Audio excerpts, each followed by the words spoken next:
Immediately, he recalled the Lingxi live stream the entire company had watched the day before yesterday, thought of the Miss Xie trending on the hot search list for the past 2 days, and then looked at Old Wei's wistful expression. The old employee suddenly felt an itch of annoyance. "You're totally humble bragging." The old employee's tone was sour. "If my son were half as good as yours, it would mean our ancestral graves were emitting green smoke." Just then, Old Wei finished his cigarette, and that bit of wistfulness vanished with the smoke. Hearing the old employee's words, Old Wei's heart was filled with nothing but pride. "Ah, your son isn't bad either. Didn't he get into a university?"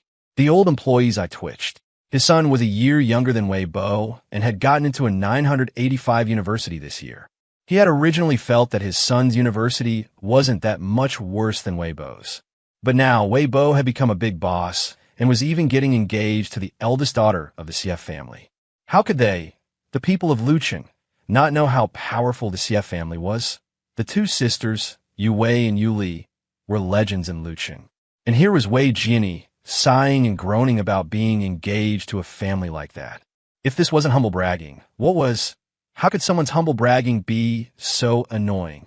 At 3 in the afternoon, in a luxurious presidential suite of a 5-star hotel by the sea, Wei Bo slowly woke up. He turned on his side, staring at classmate Xie. So beautiful. He could never get tired of looking at her. Suddenly, in his line of sight, classmate Xie's eyelashes fluttered. And fluttered again. Was she about to wake up? In the fairy tale, the condition for Sleeping Beauty to awaken was a kiss from the Frog Prince. He certainly wasn't a frog prince, but a turtle prince should work too, right? Wait, was there something not quite right with this story? Why did it feel so awkward? Whatever, I'll just kiss her first. Wei Bo leaned over and planted a kiss on classmate Xie's forehead. And so, Sleeping Beauty awoke. Simp slowly opened her eyes. Wei Bo, the turtle prince's kiss really works. Simp. Huh. Wei Bo then recounted the story of Sleeping Beauty and the Frog Prince. Simp smiled, her dimples deepening. And then they gave birth to Snow White. Now, what does this have to do with Snow White? Wait, so what does Sleeping Beauty have to do with the Frog Prince? How could he mix up such a classic fairy tale? Damn it, Wei Bo said with a straight face. That, I wouldn't know. Simp's dimples grew even deeper. After sitting up, she subconsciously reached for her dress to put it on.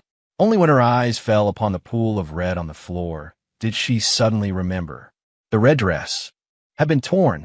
Of course, not violently or intentionally, it just happened in the process. Wei Bo noticed classmate Xie's gaze on the red dress and suddenly felt a little embarrassed. But he was a bit curious.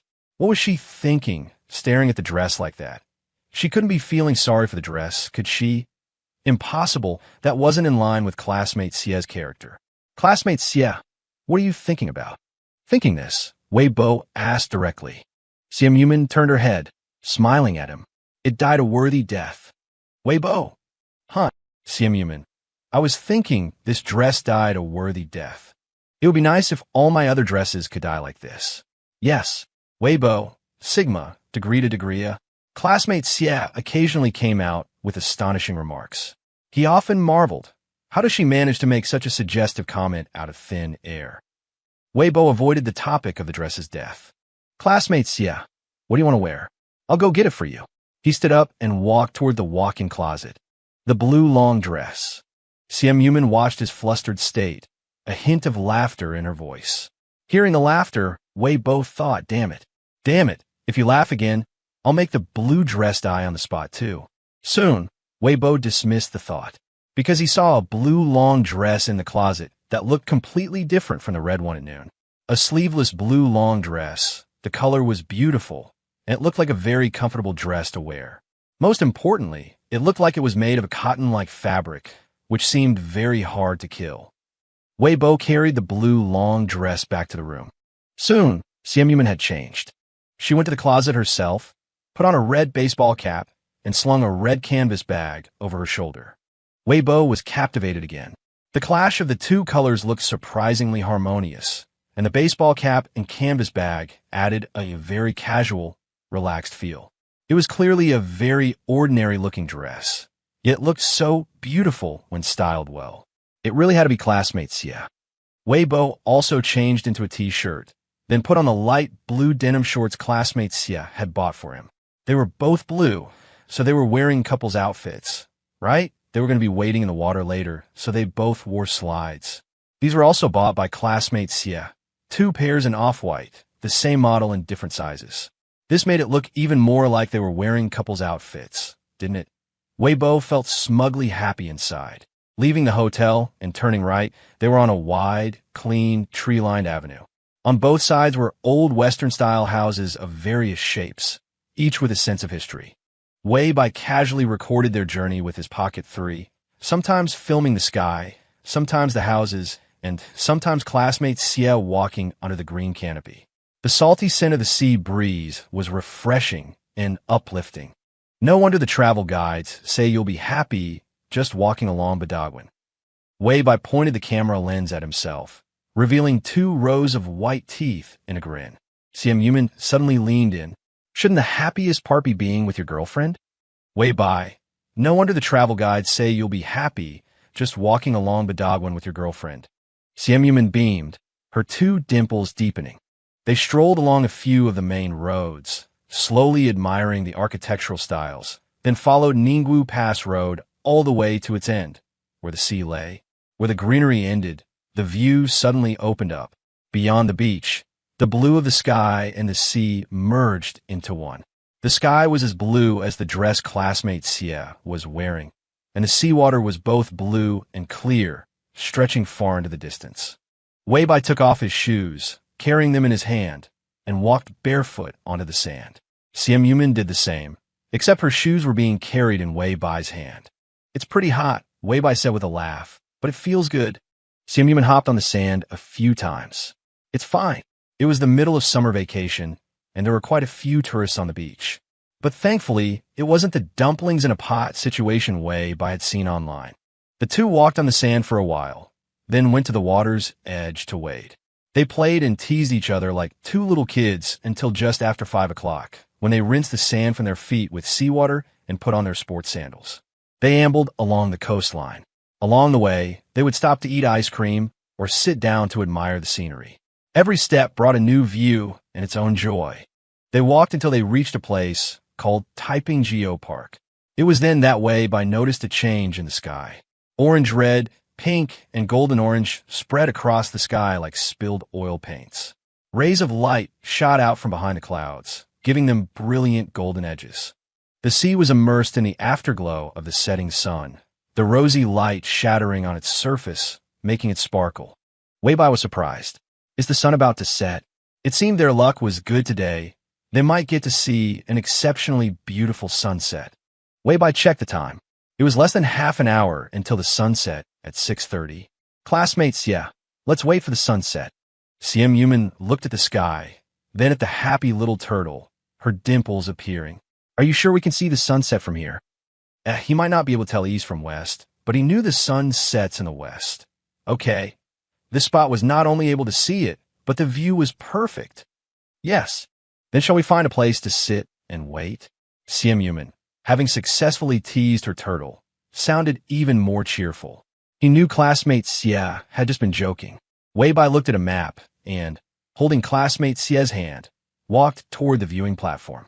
To Weibo's surprise, at this hour, he and classmate Xia were the only 2 people on the viewing platform. Surrounded by the sea on 3 sides, the view was wide and open, offering a panoramic display of the golden-hued sky and sea. Gradually, shades of gold, orange-red, and pink stained a large swath of the sky. Looking up, one's entire view was filled with the beautiful sunset clouds. The sea's surface shimmered like shattered diamonds. The golden-red tail of the setting sun trailed across the horizon, its light spilling everywhere. The red-tiled roofs and green trees were steeped in twilight as the city lights gradually began to glow. The sun was setting. The sky faded to a deep blue, and the sunset clouds, draped in this new color, turned a dreamlike purple. The surface of the sea was colored almost identically to the sky. The last light on the horizon and the distant city lights reflected on the water, like stars scattered upon the mortal world. The mountains and the sea slept as one, so serene, so gentle. There were still only the two of them on the viewing platform. Two people, holding hands, sharing a sunset that felt like a private whisper. Wei Bai even softened his breathing, afraid of disturbing such a beautiful scene. The sun sank below the horizon. It was the blue hour. To be able to bask in such beauty with the one you love. This was true happiness. Wei Bai's fingers slowly slid between classmate Xie's, their clasped hands becoming an interlocking of fingers. Classmate Xie, he turned his head and suddenly smiled. Don't move. Sim Yuman's gaze on his face suddenly froze. Don't move? Could it be that he was going? At certain moments, the two of them were often on the same wavelength. Like this one, Wei Bai wanted to lean down and place a kiss. Perhaps on her forehead, perhaps on her cheek. But Sim Yuman rose slightly on her tiptoes and kissed the two lips that had just said, don't move. It was a light touch, gone in an instant. As light as a daytime cloud. But a tingle went through Wei Bai from head to toe. Ah, this classmate Xie, isn't she a little too good at this? Now the pressure was on him. What should I do? A passionate kiss in public might not be such a good idea, right? Although this wasn't exactly a street, there were still some other people around. Wei Bai savored the incredibly romantic kiss for a moment, then said in a serious tone, let's go, night market? Sim Yuman. Okay. The sunset was romantic, sleeping with the mountains and sea was romantic, the city nightscape was romantic, so of course, eating at the night market was also romantic. What's more, Wei Bai looked up guides, and the night markets in Dao City sold a lot of beer. Buying beer to drink on the street in the evening breeze of a coastal city. Who would dare say that wasn't romantic? Therefore, the next stop was to wander the night market. All the night markets in Great Xia are more or less the same, but this one has more alcohol. The 10 yuan a Jin craft beer is pretty good, but I think the 4 yuan a Jin fresh beer is even better. The guides all said the fruit beer wasn't good. Classmate Xie didn't believe it and had to try it. She took one sip and threw it away. Ha ha ha. For snacks, there are oyster omelets, handmade fish balls, and roasted pig's trotters. This place's roasted pig's trotters are amazing, truly deserving of its long queue. While wandering the night market, Wei Bai would occasionally record a clip with his camera, sharing his thoughts, just like writing in a diary as a child. He felt this kind of video diary was especially meaningful. Pocket 3, recording a beautiful life. Around 10 o'clock, they took a taxi from the night market back to the hotel, and the first day's itinerary came to an end. For the rest of the time, just lying in the sea view room doing nothing was already bliss. Yeah, how could they do nothing? Wei Bai had something very important and absolutely necessary to do. If you know, you know. Everyone, when you go out to have fun, you have to be with your girlfriend. What's the point of being with your bros? Completely pointless, isn't that right? The meaning of life is found in a meaningful life. Wei Bai's meaning for the day was over. Lying in bed, holding classmate Xie, he was utterly bored. Many people were sending him friend requests on WeChat. Wei Bai screened them, adding those he should and leaving the uncertain ones for later. There were also many messages, especially work messages. He had announced that everyone was on vacation, but Yu Heguang had secretly gone back to the company to work overtime and was posting work-related things in the group chat every day. Wei Bai expressed his extreme contempt for this kind of overachiever. As for Macao culture, with Chui Peng there, it was running very well, and Wei Bai didn't need to worry at all. There was only one small problem. Chui Peng kept urging him to go back and record songs. Record what songs? Recording songs would have to wait until his vacation was over. During his vacation, Wei Bai had absolutely no desire to work. He was idly chatting with DeBayo and the others when a message from Xiaoxia suddenly popped up on his WeChat interface. Xiaoxia, you and Man went to Dao City to play. Xiaoxia, you guys actually didn't bring me. Xiaoxia, I'm so bored at home I could fart. Wei Bai, how did you know? Xiaoxia, I saw it while scrolling through Red Potato.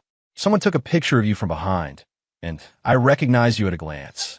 Xiaoxia, Man's red dress is so beautiful. It's killing me. She must wear it for me to see when she gets back to school. I'll take lots and lots of pictures of her. Wei Bai wanted to reply that the dress was dead, but this topic was not suitable for children. What Wei Bai didn't expect was that this Xiaoxia character was actually chatting with two people at the same time. Sim Yuman, who was lying in Wei Bai's arms, also received a message from Xiaoxia. Xiaoxia, Man, Your red dress is so pretty. I want to take pictures of you. Xiao Xia. Is it expensive? If it's not too expensive, I'll buy one too and wear for my birthday. Xiao Xia. It's a midi dress on you, but it'll be a maxi dress on me, which is also pretty good. Ha. Man, expensive. Xiao Xia. Ah, then lend it to me. Lend it to me to wear. Man, can't lend it. The dress is dead. Xiao Xia. Sigma. Xiao Xia. What a tragic dress. Could it be that it got stained with oil and can't be washed out? Man, no, it was torn to pieces. Xiao Xia. Xiao Xia, I think. I get it, ma'am. Xiao Xia. Was it that intense? Soon, Xiao Xia was back in Wei Bai's chat window. Xiao Xia _Wei Bai. Just then, he saw that classmate Xia seemed to be chatting with someone too. Wei Bai casually asked, Classmate Xia, who are you chatting with? Simp, Xiao Xia. Wei Bai. What a coincidence. So, Wei Bai soon saw the chat history between classmate Xia and Xiao Xia. He quickly understood the underscore emoji Xiao Xia had sent him. Was she despising him for being too intense and not enough of a gentleman? It was clearly the dress that was too fragile. If you don't believe it, look at this afternoon's blue dress. It's alive and well. Classmate Xia, how much was this blue dress? Wei Bai asked. It's comfortable and sturdy. With such good quality, he should buy more. Simp, less than 700. Wei Bai thought to himself that it was quite cheap, and then asked about the red dress. Simp, less than 70,000. Wei Bai, Sigma, how much for that crispy dress? All right, he admitted, he really didn't understand luxury goods. Xiao Xia was still chatting with the two of them. This time, she created a temporary group chat for the three of them. She said her parents still didn't know she was dating, but Liao Yinan wanted to ask her on a trip, so she was considering what excuse to use to fool her parents and go. She also thought of Dao Cheng and asked how it was and if the food was good. The three of them chatted for a while until Simp's eyes grew heavy. Then, as if a switch had been flipped, she was fast asleep. Watching her fall asleep as if she'd just powered down, Wei Bai found it both amusing and adorable. Wei Bai, talk later, we're going to sleep. Xiao Xia, shame on you people who don't stay up late.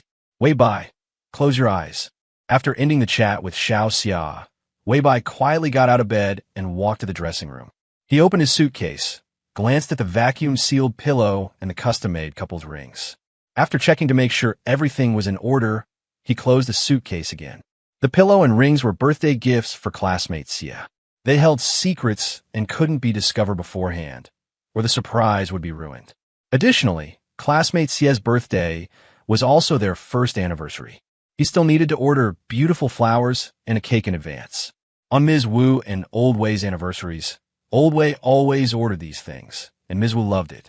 Influenced by Old Wei, Wei Bai deeply understood the importance of a sense of occasion. A sense of occasion is what makes a day different from any other, filling it with anticipation. Classmate Xia must be looking forward to it too, right? No, classmate Xia was sound asleep. Wei Bai chose the flowers and cake from the dressing room before returning to bed. Late at night, only the sound of long, steady breaths remained in the room. On the second day of their trip, they woke up after 9 o'clock. The weather was still so good it lifted one's spirits. The hotel breakfast was also excellent. After eating, the two of them returned to their room. They then spent the entire morning holed up in the hotel playing games. A commando-style trip? Not happening. It wasn't until after 4 in the afternoon that the two of them leisurely went out, hailed a cab straight to the sculpture park, and then strolled along the coastline towards Weed Island. But before they even reached Weed Island, they saw a sea of people on the island from afar. Wei Bai was shocked. There are so many people. I'm afraid they'll sink the island. Simp nodded emphatically. Too many people. Scary. Let's not go. It's beautiful right here, she said. Wei Bai couldn't agree more. They were in a seaside park next to Wheat Island, with vast green lawns and blooming Chinese roses connecting to the open sea, as beautiful as a painting. There were many benches along the path, but few people stopped, as the crowds were all surging towards Weed Island. I was thinking, life isn't always about reaching the destination, Wei Bai said, feeling refreshed as he sat on the bench looking at the scenery, so different from yesterday's. When you can see such beautiful sights along the way, the destination becomes less important. Simp, who was wearing a pure white dress today, her hair braided to one side and a stylish wide-brimmed straw hat on her head, sat quietly beside Wei Bai, her feet swinging gently. But sometimes, the destination is the most important thing. Wei Bai, oh. For example, Xiam Yuman suddenly turned her head, her dimples deep. For example, you. For example, a secret crush. She sometimes couldn't help but think, if the little tortoise had never noticed her, then her love would have been a dream that ended without a resolution. If that had happened, what would the little tortoise be like now? What would she be like? Would they each be happy on their own? Some journeys, even if you don't reach the end, the beautiful scenery along the way can be completely satisfying. But other journeys, if you don't reach the end, all that's left along the way is heartache and sorrow. So, for example, you're someone I had to have. If I couldn't have you naturally, then perhaps I would have used every means necessary. Huh? For example, Wei Bai looked at classmate Xia. She was smiling, the curve of her dimples and the corners of her eyes so beautiful. He thought of those old times. For whatever reason, it was he who had failed to reach her side in time. But thankfully, this was not a sad story. Classmate Xia. Wei Bai looked at her and said earnestly, "We haven't reached the destination yet." Where was the destination? Was it marriage?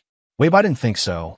Their destination was watching the sunrises and sunsets together, sharing 3 meals a day, until their hair turned white together. So, right now, they were just on the way. Xiam Yuman looked into his earnest eyes, suddenly understood, and then broke into a smile. MHM. In certain sceneries, at certain moments, people have special feelings. This was one of those moments for Wei Bai. The countless sceneries they had seen together, the countless moments they had shared, made him believe more and more that they would continue on this path together, forever. In the sunset, love spread and grew like the rosy clouds, eventually becoming as immeasurable as the sky and the sea. When leaving, Wei Bo saw the name of the park, Sea Love Park. He thought that this park, nestled between the seaside Ferris wheel and Xiaomai Island, was actually a more romantic place than either of the latter, because he and his classmate Xie had sat on a bench here together, enjoying the sea breeze. For dinner, they took a taxi to a nearby seaside restaurant. Sitting by the window, they could see the shimmering sea. The two sat by the window, drinking the restaurant's house-brewed beer, eating fusion cuisine with a strong local flavor, and watching a new sunset together. In the evening, the popularity of the hashtag Weibo human engagement hashtag gradually climbed. When Xiao Xia saw this trending topic, her eyes almost popped out. What the hell? Bai Bai and Man Man are engaged. How did she not know? Click in and see.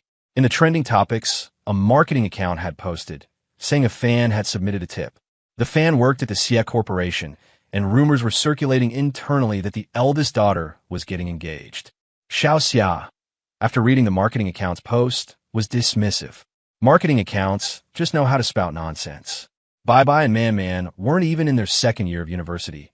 How could they possibly be engaged? Besides, if Bai Bai and Man Man were getting engaged, how could they not inform her, Xiao Xia? Xiao Xia didn't take it seriously, but found it amusing, so she took a screenshot and sent it to Liao Nan. Nan E. Liao.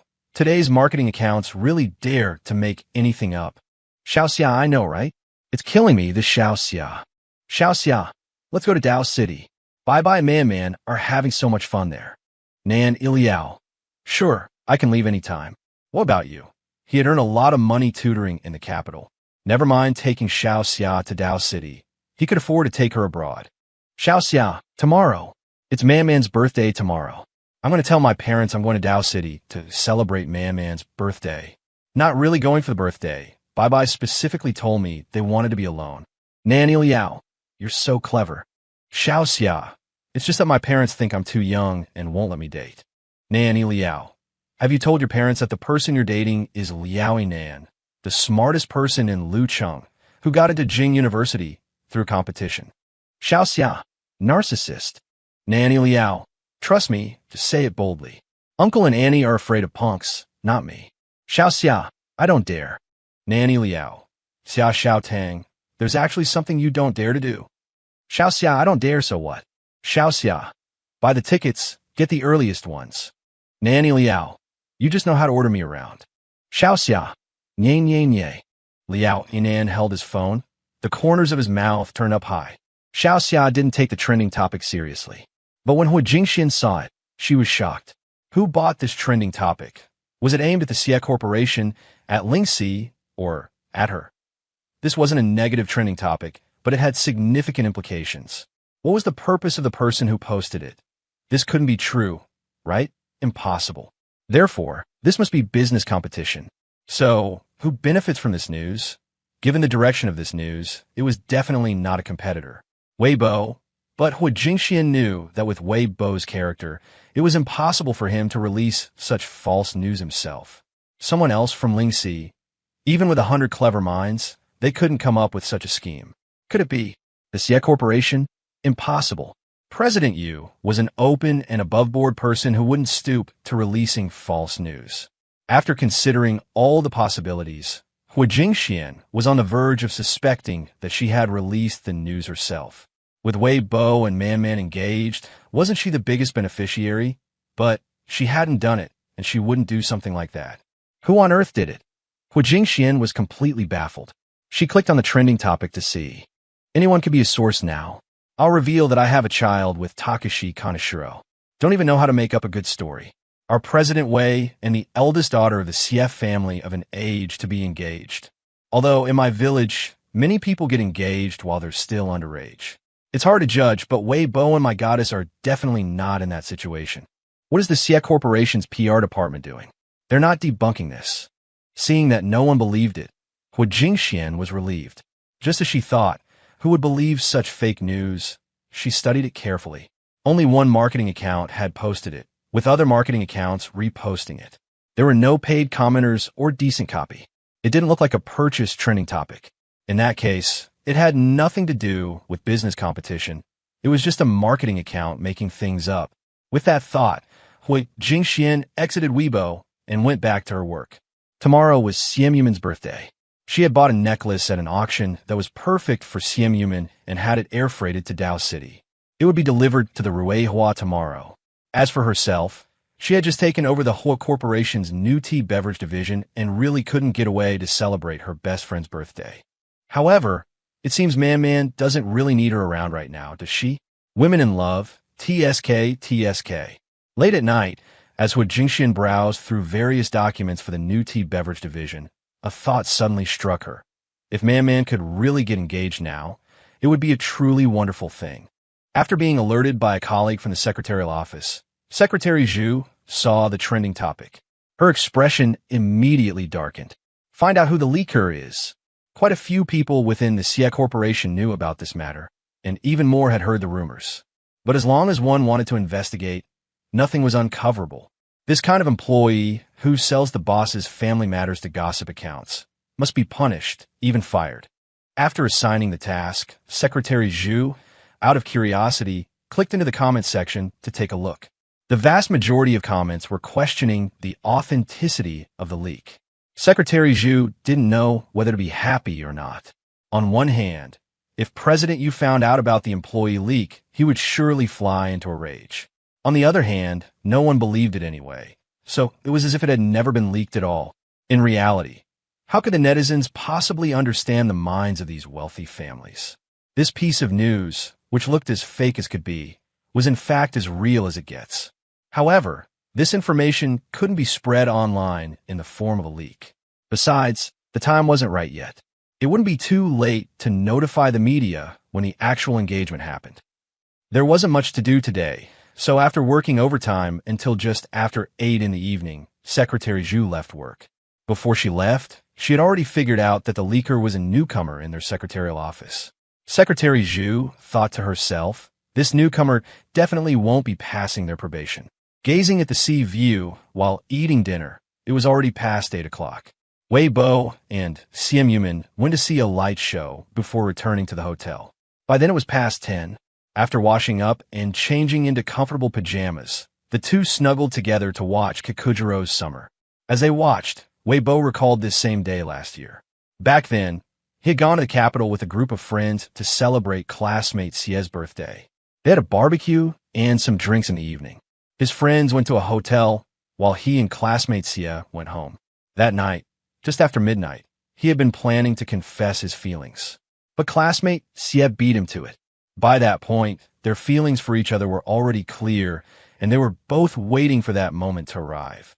And now, Wei Bo felt deeply that his understanding of classmate Xie had deepened considerably, and their affection and bond had also grown stronger as they spent more time together. That was why Wei Bo could never understand the so-called getting tired of the relationship or falling out of love. In his view, two people are drawn to each other because of looks and personality, and as they slowly spend time together, they gradually get to know one another. If they're the right person for each other, the more they understand, the more they will love. Classmate Xie. Her loose hair brushed against his arm. Time flies. It's almost been a year, Wei Bo remarked with a sigh. Simp looked up at him slightly. It's because I've been happy that time has passed so quickly. When one is unhappy, a day feels like a year. Wei Bo thought about her words carefully and nodded. Yes, super happy. The past year had been the most fulfilling and happiest of his life so far. He had gained so much and grown so much. Of course, the most important thing was having classmate Xie by his side. Not the classmate Xie who went to school and studied with him, but the classmate Xie who was lying on a hotel bed watching a movie with him. Wei Bo picked up his phone and glanced at the time. 23:45. In 15 minutes, it would be a new day. This day was classmate Xie's birthday, and also the first anniversary of their relationship. With one arm around classmate Xie, Wei Bo used his other hand to feel for the rings he had placed under the pillow earlier. He had commissioned an independent designer to create the couple's rings several months in advance. Named Dialogue, they were made of white K gold. The surface was angular, cleverly carved with many three-dimensional triangular facets, and the inside was engraved with the letters and symbols B and W. The finished products were exquisite and beautiful. From the moment he received them, Wei Bo had wanted to put one on classmate Xie, and he had been waiting until now. He had looked it up beforehand. Couples' rings, like engagement rings, were generally worn on the middle finger of the left hand. As soon as the time came, he would take out the rings and place one on classmate Xie's middle finger. She would like it, right? And that throw pillow. He'd talk about that after she put on the ring. On the large TV screen, a comedic scene was playing out, but Wei Bo had no heart to watch it anymore. He kept glancing at his phone screen, afraid of missing the moment. Midnight. Happy birthday. Wei Bo offered his wishes at the very first moment. Simp dimples deepened, catching the light. Happy anniversary, she said softly. Chapter 524. Wei Bo's hand slipped under the pillow, and two rings appeared in his grasp. Simp pupils suddenly dilated. A ring? Could he be proposing? No, that couldn't be it. They were still young, and Wei Bai wasn't that reckless. So was this a pair of couples' rings? Couples. Rings. The two words were beautiful on their own, and together, they were beautiful enough to be dizzying. Feeling lightheaded, Simp extended her left hand toward Wei Bai. Classmate Xie actually extended her hand on her own. As expected of you, classmate Xie. So poised and unconventional. Wei Bai first put down the larger ring, then held up classmate Xie's left hand with one of his own, pinching the ring with the other. Classmate Xie's hands were truly beautiful. The fingertips were full, the nails gleaming with a pearl-like luster. Her fingers were long, slender, and fair, exuding the same gentle quality as her personality. They say couples' rings should be worn on the middle finger, Wei Bai said with a smile, but I looked it up, and engagement rings are also worn on the middle finger. As he spoke, Wei Bai slowly slid the ring on a classmate Xie's left middle finger. The size was a perfect fit. His secret late-night measuring hadn't been in vain. The ring also suited classmate Xie perfectly. Wei Bai, who had originally considered yellow gold, felt a wave of relief. It seemed white gold really did look better. Hearing him speak, Simp felt a bit dazed. She had once thought this was an unattainable dream, but now he was actually putting a ring on her finger. Her small dimples slowly appeared. Let me put yours on. She picked up the larger ring from the bed and, mimicking Wei Bai's earlier action, lifted his left wrist. It was then that she saw the letters engraved inside the ring. B and M, Bai and Man. She read their names silently in her heart, her own heart beating sweetly. Inch by inch, the ring advanced, finally settling securely on Wei Bai's middle finger. A swelling sense of satisfaction suddenly filled Simp Yuman's heart. "It's beautiful," she said softly. "It's the most beautiful ring I've ever seen. Far more beautiful than any ring encrusted with 1,000,000 gems." Wei Bai could tell when classmate Xie was being sincere. He had worried she might not like the design, but now he could rest easy. Besides, he was now wearing couples rings with classmate Xie. How cool was that? It was the coolest. "I have a gift for you too," Simp Yuman said, blinking. "It's in the walk-in closet." The other gift Wei Bai had prepared was also in the walk-in closet. That gift was a bit more abstract. Wei Bai himself wanted to laugh just looking at it. "Shall we go get them together?" Wei Bai suggested. Simp Yuman nodded. "Amichim, let's go get them while wearing our couple's rings." Wearing a couple's ring for the first time felt incredibly good to Wei Bai. Even a short walk to the closet felt like he was walking on air. But once they were in the closet, Wei Bai became a little hesitant. He thought of the vacuum-sealed pillow in his suitcase and suddenly worried. Classmate Xie wouldn't be scared off by it. Would she? Probably not, right? With that in mind, he didn't take out the pillow first. Instead, he looked at classmate Xie. His eyes held only one message. "Where's my gift? Where'd you hide it?" Simp Yuman calmly pointed to the hanging clothes area. "Here." Wei Bai was confused. The hanging clothes area? His and classmate Xie's clothes were hanging there. What else was there? Wait, there was a set of dark gray pajamas with a very fine texture that he had never seen before. He had assumed she had just bought them for him casually and paid no mind. Could there be a hidden secret to these pajamas? Wei Bai reached for the dark gray pajamas, looking at the front and back, finally finding the two characters for Wei Bai embroidered on the lapel. Chinese characters, perfectly square, beautifully done. So comfortable to the touch, and even embroidered with his name. These pajamas must have been very expensive. Wei Bai loved them and was about to change into them right away. Suddenly, he noticed a somewhat teasing look in classmate Xie's eyes.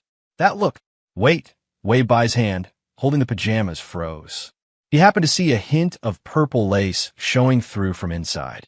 What was this? Wei Bai unfastened the small clip connecting the lace to the pajamas and then reached in and pulled it out. It was a piece of fabric, a very, very small piece of fabric. The thin straps, the fatally small amount of lace. If Wei Bai still couldn't figure out what this was, he'd be an idiot. From the moment he saw that look in her eyes, he knew she was up to no good. And now it seemed it was more than just being up to no good. This was a provocation. Xiao Bai felt provoked and was ready to challenge classmate Xie right then and there. But with a remaining shred of composure, Bai Bai held up the little piece of fabric and said with a straight face, "What's this? I don't understand. Why don't you put on so I can see?" Simp Yuman blinked. "No rush. Don't you have another gift you haven't given me yet?" Wei Bai. "How did you know?" She couldn't have gone through his suitcase. Could she? Impossible. Classmate Xie wasn't that kind of person. Could it be that his own actions and behavior had given him away? That's a possibility. Just as he could infer certain mischievous thoughts from classmate Xie's smile, classmate Xie could naturally guess a few things from his behavior. Classmate Xie even dared to give such a small piece of fabric as a gift. What was his abstract pillow in comparison? Wei Bai straightened his chest, pulled open his suitcase, and took out a flat bag. As he unzipped the bag, the pillow inside instantly expanded to several times its size. Simp Yuman recognized it. It was a turtle-shaped pillow. So it was a turtle pillow. Turtle pillow equals little turtle equals Bai equals giving herself to herself. She understood the meaning of the little turtle. Wei Bai was patting the pillow, trying to fluff it back to its original shape. In the process, Simp Yuman saw the turtle's face. This is a photo of a human face printed on it? Don't worry, it'll be ready soon, he said. Simp Yuman wasn't worried. Simp Yuman gradually became certain that it was indeed a human face. Thanks to Wei Bai's efforts, the turtle pillow finally returned to its original form. Simp Yuman also finally saw the complete photo of the human face. Little turtle. A close-up selfie of the little turtle. The little turtle had printed himself on the little turtle. Simp Yuman let out a short laugh. Immediately after, the corners of her mouth and eyes turned up, and even her dimples were laughing. Huffed. Ha ha ha ha ha. Seeing her so happy, Wei Bai became happy too. Laugh, laugh. The whole point of this was to make classmate Xia laugh once, twice, 3 or 4 times. The happier classmate Xia laughed, the happier he became. Xia Yuman laughed for a good while before stopping. She took the pillow from Wei Bai's hands, her voice still trembling slightly with amusement as she spoke. You get out. Get out? Classmate Xia was actually telling him to get out. Telling him to get out and then share a room with this turtle? No way. He had to fight for his rightful place in this human-human turtle trio and stick close to classmate Xia. But the next second, he saw classmate Xia pick up that small piece of purple fabric. Yeah, he would leave a cloakroom now. Right now, purple really did have its own charm. They didn't get to sleep until 2 in the morning. They didn't wake up until noon. Judging by the time she woke up, this was the most comfortable birthday Xia Yuman had ever had. She was in a good mood. After getting up, she carefully selected a dress. When she emerged from the cloakroom, what Wei Bai saw was a classmate Xia wearing a turquoise tie-dye cheongsam with teardrop-shaped jade earrings, her hair casually pinned up. It was the first time Wei Bai had seen classmate Xia in a cheongsam. The sight was so beautiful his heart began to pound wildly again. He had lost count of how many times his heart had been stirred by classmate Xia. Was his willpower too weak? No, it was that classmate Xia was simply too beautiful. Such graceful agility, such cool gentleness. The fairies in his childhood dreams were probably just like this, weren't they? Looking at this version of classmate Xia, Wei Bai wanted to kiss and hug her again. But he was afraid of messing up her clothes and hairstyle. Today was a very important day. He needed to coordinate his outfit properly too. Turquoise tie-dye. What a coincidence. How did he also have a turquoise t-shirt? And it was tie-dye. Wait a minute. Did he even own a shirt like this? This must have been prepared by classmate Xia again, right? Wei Bai changed into the new t-shirt, put on a pair of light beige shorts, and stood next to classmate Xia, looking in the mirror. Very good, he said with certainty. A perfect match. Her small dimples slowly appeared in the mirror. It's already past 2. Wei Bai glanced at the time and said. Xia Yuman, looking at the mirror, looped her arm through his. It doesn't matter what time it is. Wei Bai felt the same way. On a relaxing day, why shackle yourself with time? Of course, you should do whatever feels most comfortable. He and classmate Xia were truly a great match, from their taste in food, to their living habits, to their aesthetic sense, a perfect match. The birthday restaurant was set in Badagwan, in a detached villa. They could have a birthday meal, eat dessert, and also sit in the courtyard and do nothing. At 2 in the afternoon, the two of them slowly set off. After a walk of just over 20 minutes, they arrived at the restaurant's entrance. A bluestone path wound its way in from the entrance, alongside a lush green lawn and flowers of various pinks and reds. An unknown flower emitted a fragrance that smelled sweet.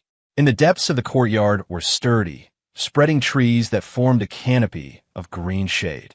Neatly arranged tables and chairs were set up under the green shade, an open-air style that looked very comfortable.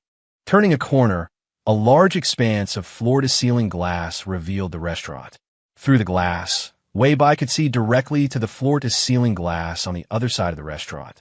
The sea was framed within it, with waves gently lapping the shore. And at a spot by the glass, Wei Bai saw the bouquet he had ordered in advance and the beautiful cake placed beside it. Perfect. Next was to walk into the restaurant with classmate Xia. Classmate Xia, Wei Bai began to say. This courtyard is beautiful.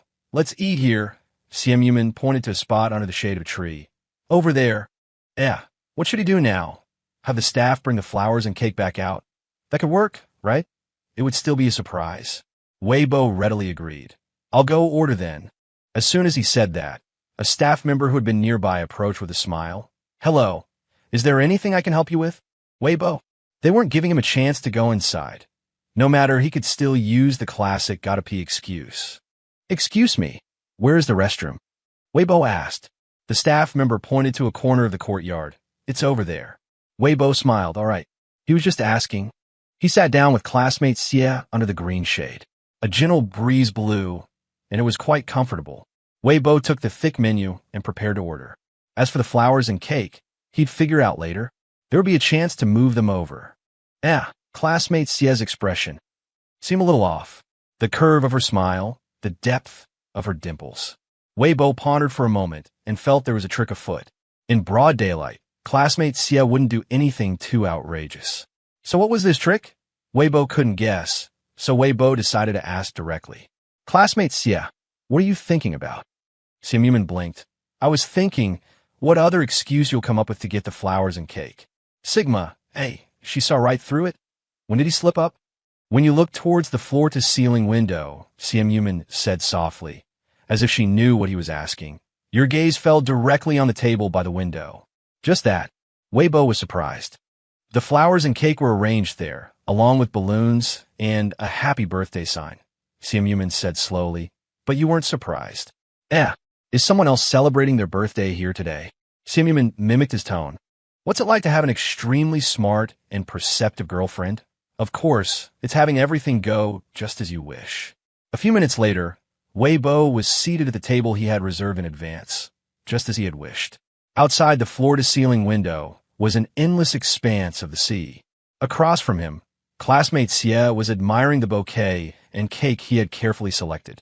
It was truly a perfect experience, except for that little bit of mischief from classmate Xie. However, compared to his own experience, he cared more about classmate Xie's. If being a little mischievous now and then could make classmate Xie happy, then what was wrong with that? He could be as mischievous as she wanted. It was visible to the naked eye that classmate Xie was in a very cheerful mood. Take a picture of me, Simp requested. Classmate Xie wasn't the type of girlfriend who demanded photo ops everywhere she went, so Weibo rarely received such requests. Of course, it could also be because he always carried a sports camera with him, and classmate Xie had already been captured in many videos and photos. He put down a sports camera and picked up his phone. Classmate Xie, the flowers, and the cake were all framed in the shot. Click. So beautiful. Click, click. Weibo took a few more shots. Every casual snap was breathtakingly beautiful. He handed the phone to classmate Xie. Every single one is absolutely gorgeous. Simp was skeptical of a certain turtle's composition skills. But perhaps because she was in such a good mood, she was genuinely smiling in every photo. So every single one, truly, was beautiful. Simp chose her favorite one and posted it on her moments. Another year of stories with you. After posting, she set her phone to vibrate and quietly enjoyed their time together. Hua Jingxian, who saw the post on her moments, first liked and commented, then clicked on the photo to take a closer look. Judging from the background, it was a seaside restaurant that looked quite stylish. What was important was that Man looked very happy. So happy that she would actually post a smiling photo like this on her moments. My Man smile is so beautiful. Hua Jingxian sighed, preparing to swipe her finger to exit moments. In that instant, her eyes caught something. Her finger froze, and she stared at the photo in disbelief. No way, it can't be, right?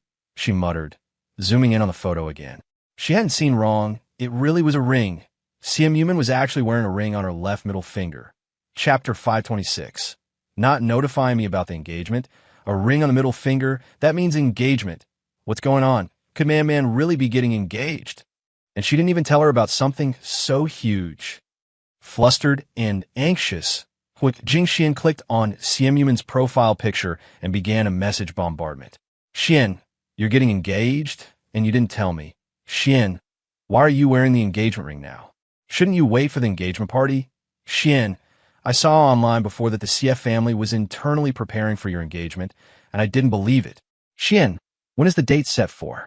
It has to be the engagement party of the century, right? Xian, you don't need a bridesmaid for the engagement party. Huh. I'm calling dibs on being the bridesmaid. Xian, and while you're at it, I'm calling dibs on being the godmother too. A long string of messages was sent, but Hua Jingxian didn't expect Simp to reply instantly. She knew Simp very well. The girl was spending her birthday with Weibo. It would be a miracle if she replied promptly. This was also why she sent a text instead of calling directly. She didn't want to disturb her best friend's private little world for two. After sending that long stream of messages, Hua Jingxian went to pick out an engagement gift. An engagement was a big deal. She had to choose a unique gift for Simp and Weibo. Sister Xian told me you don't like making wishes on your birthday, Weibo said with a smile as he placed the 19 candle on the cake. So, are you making a wish today? Simp said, cupping her chin with one hand. Actually, I made a wish last year too. Weibo was curious. What did you wish for? Siam blinked. I'm not telling you. A wish that our love would never fade. But I'm not telling you. Weibo smiled. All right then. Since she wouldn't tell him, the wish most likely had something to do with him. So, even if classmate Xie didn't say it, he could mostly guess what it was. So, would she make a wish this year? Siam blew out the candles without making a wish. She thought to herself, there was no need for blessings from gods or Buddhas, no need to wish upon any deity. Their love wouldn't just not fade. It would grow even more vibrant and brilliant. I didn't make a wish. The candles were blown out, and her small dimples appeared deeply. No wish needed. Whatever she wanted, she would get it herself. Weibo started to laugh. Actually, I stopped making birthday wishes after I grew up too. I used to make wishes when I was little, and I'd even say them out loud, like wishing for a pair of a certain brand of sneakers.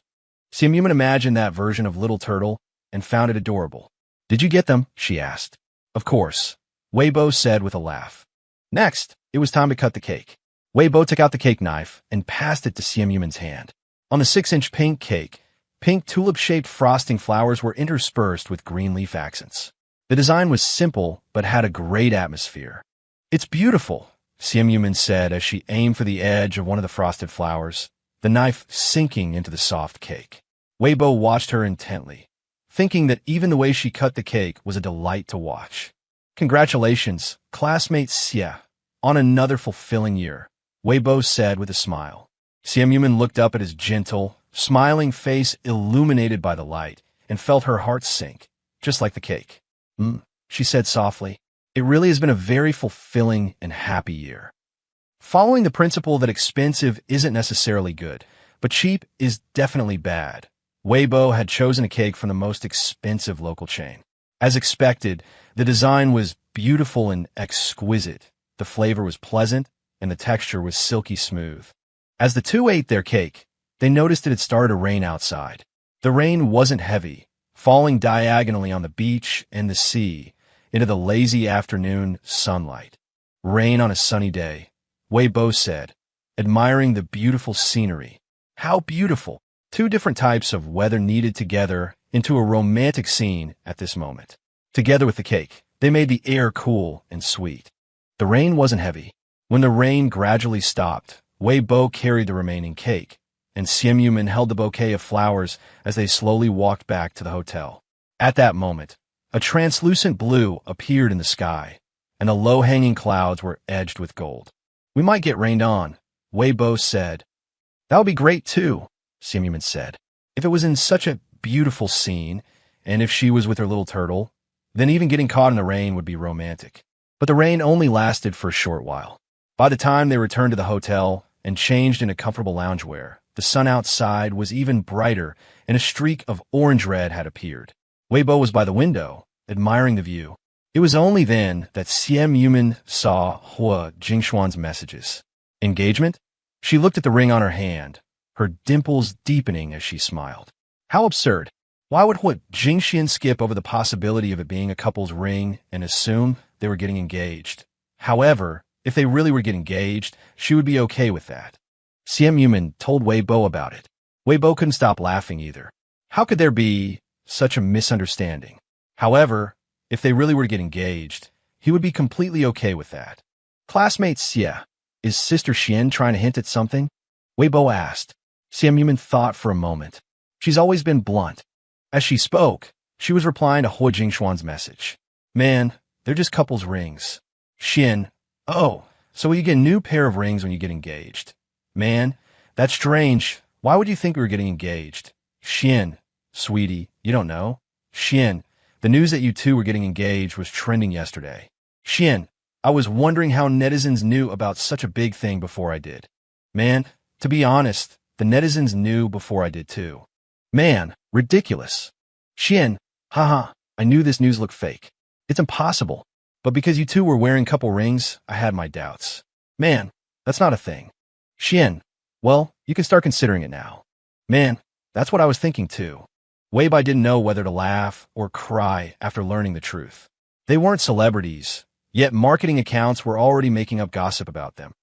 Out of curiosity, Weibai searched Weibai CM human engagement on Weibo.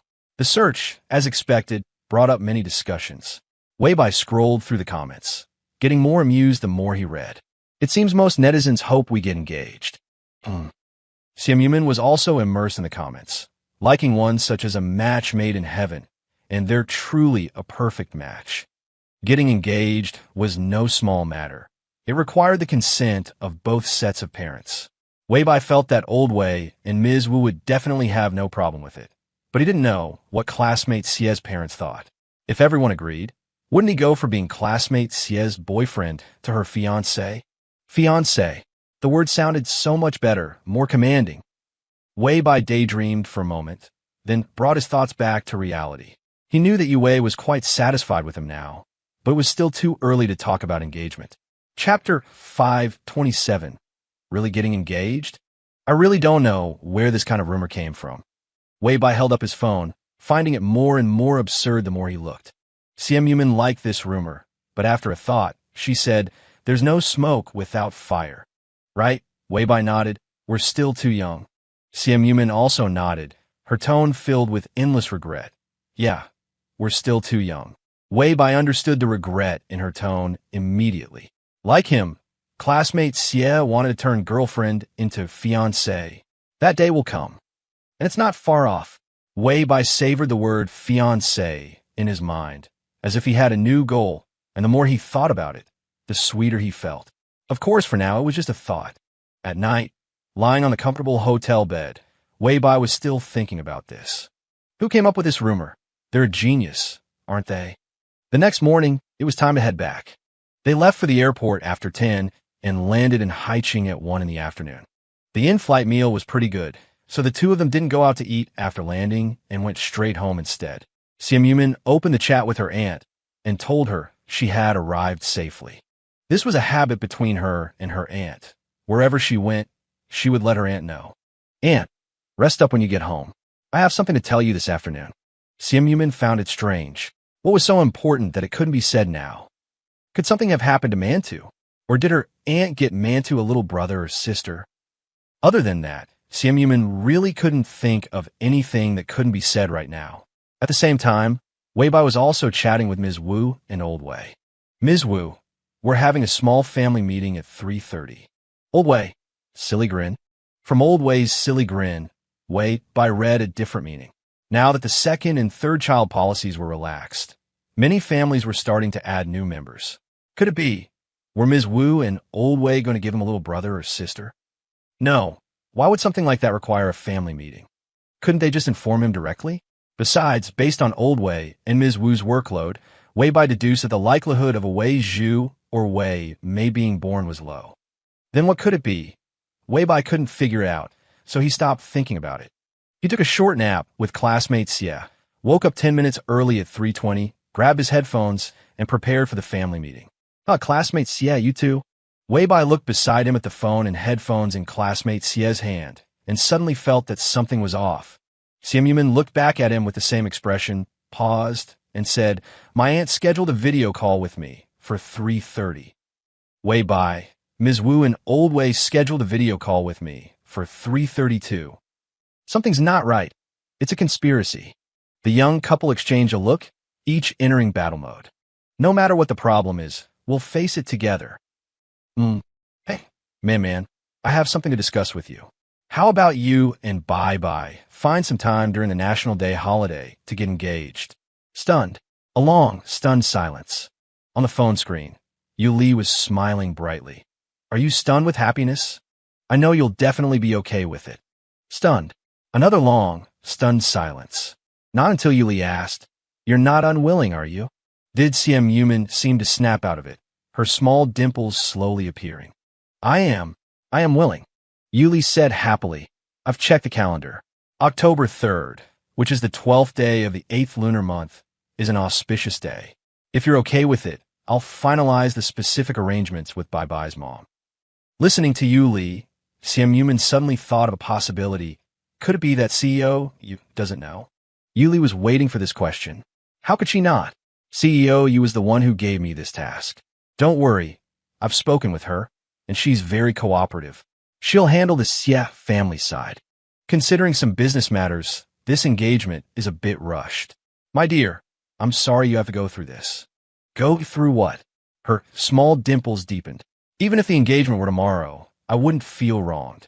I would only feel blissfully happy. Yuli knew the young couple was deeply in love, but hearing this still made her feel a little bit jealous. Although she was very satisfied with Wei Bai, wasn't her precious girl a bit too eager? On second thought, Yuli felt this was also good. This way, she could hold her grandson or granddaughter sooner, right? What? Mom, did I hear you correctly?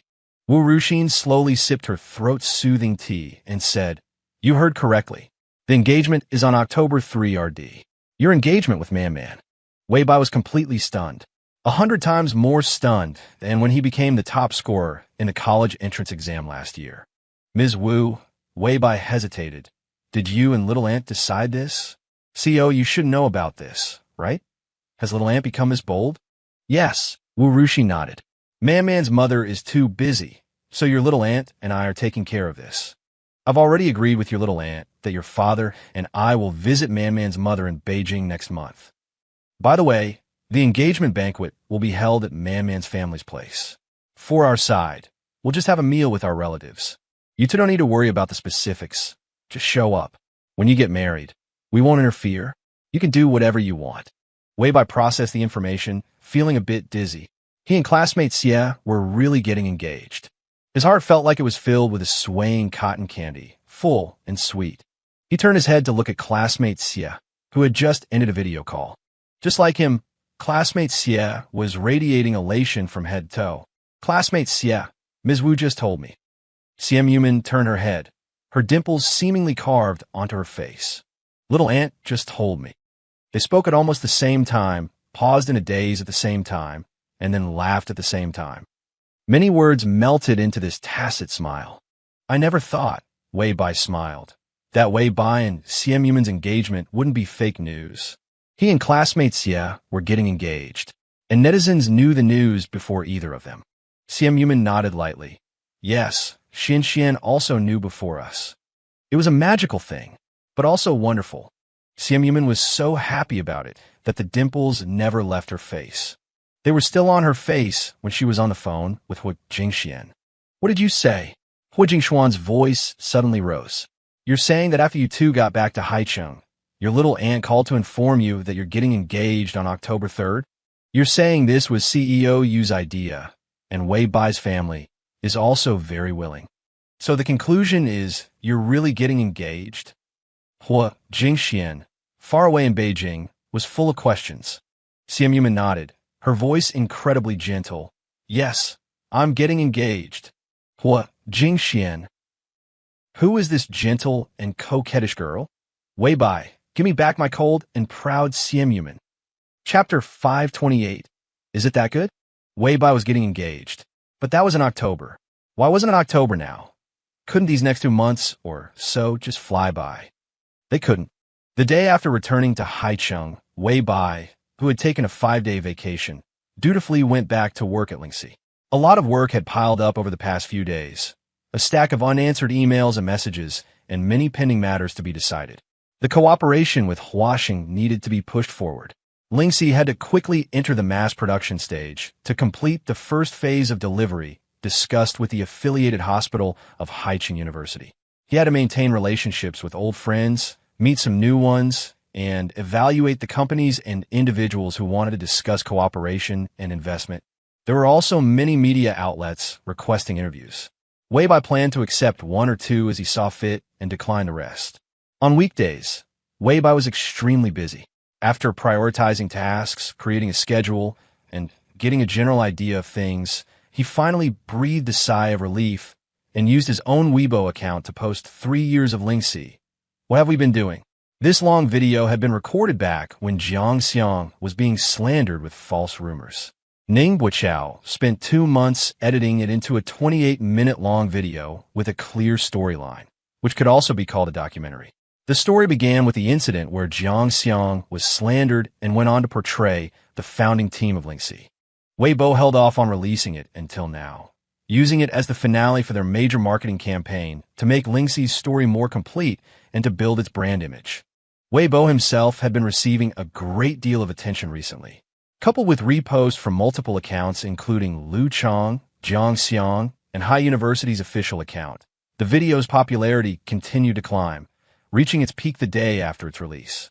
A group of idealists came together just to achieve a goal that seemed absolutely impossible. It made me cry. None of them complain. They all say, "I'm not tired. I think I can push a little harder." It's because of young people like them that our country is full of hope. Sobbing, my heart aches seeing Lu Chang's exhausted expression. I wish I could travel back in time and tell him that in just a few more months, you're going to achieve great success. I can't imagine what people like Brother Dang would do if they had given up back then. Lingxi is great. The people of Lingxi are great. The Lingxi founding team was so brilliant, yet almost no investors backed them. They repeatedly fell into financial trouble. If Weibo hadn't joined, the company might not have survived. How many visionary investors are there? Most of them just like to pontificate and collect management fees. The positive, even heroic, image of Lingxi as a company had been deeply ingrained in the public's mind, and Weibo was very satisfied with this. Personally, he didn't care much about outside opinions and comments, but the company needed to establish a good image, as it was conducive to healthy development. At the same time, a new topic quietly emerged.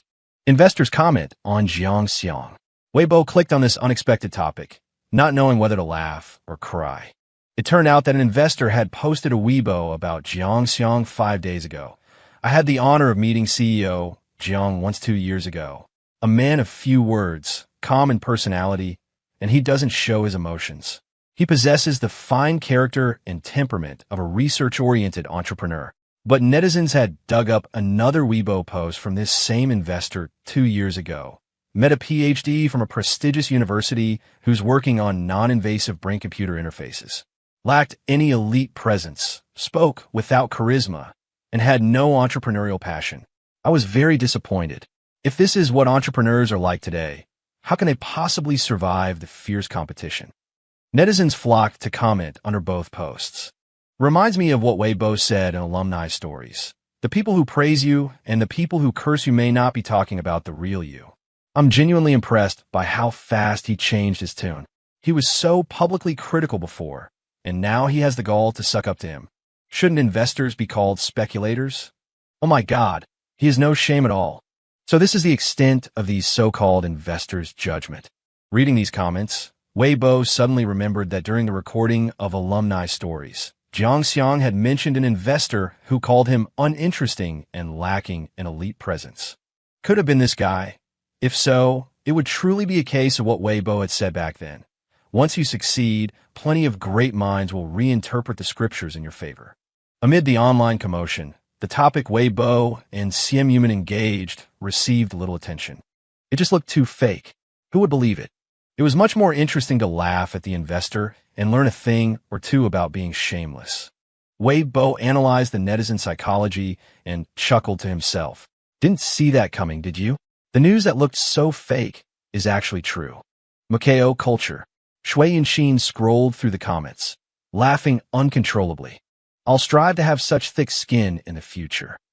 Ning Buichao said seriously, if you were to do that, senior, it wouldn't be thick-skinned, it would be correcting a mistake. Shui Yinxin was even more amused. I haven't even become successful yet, and I already have a great mind reinterpreting the scriptures for me. Ning Buichao shook his head.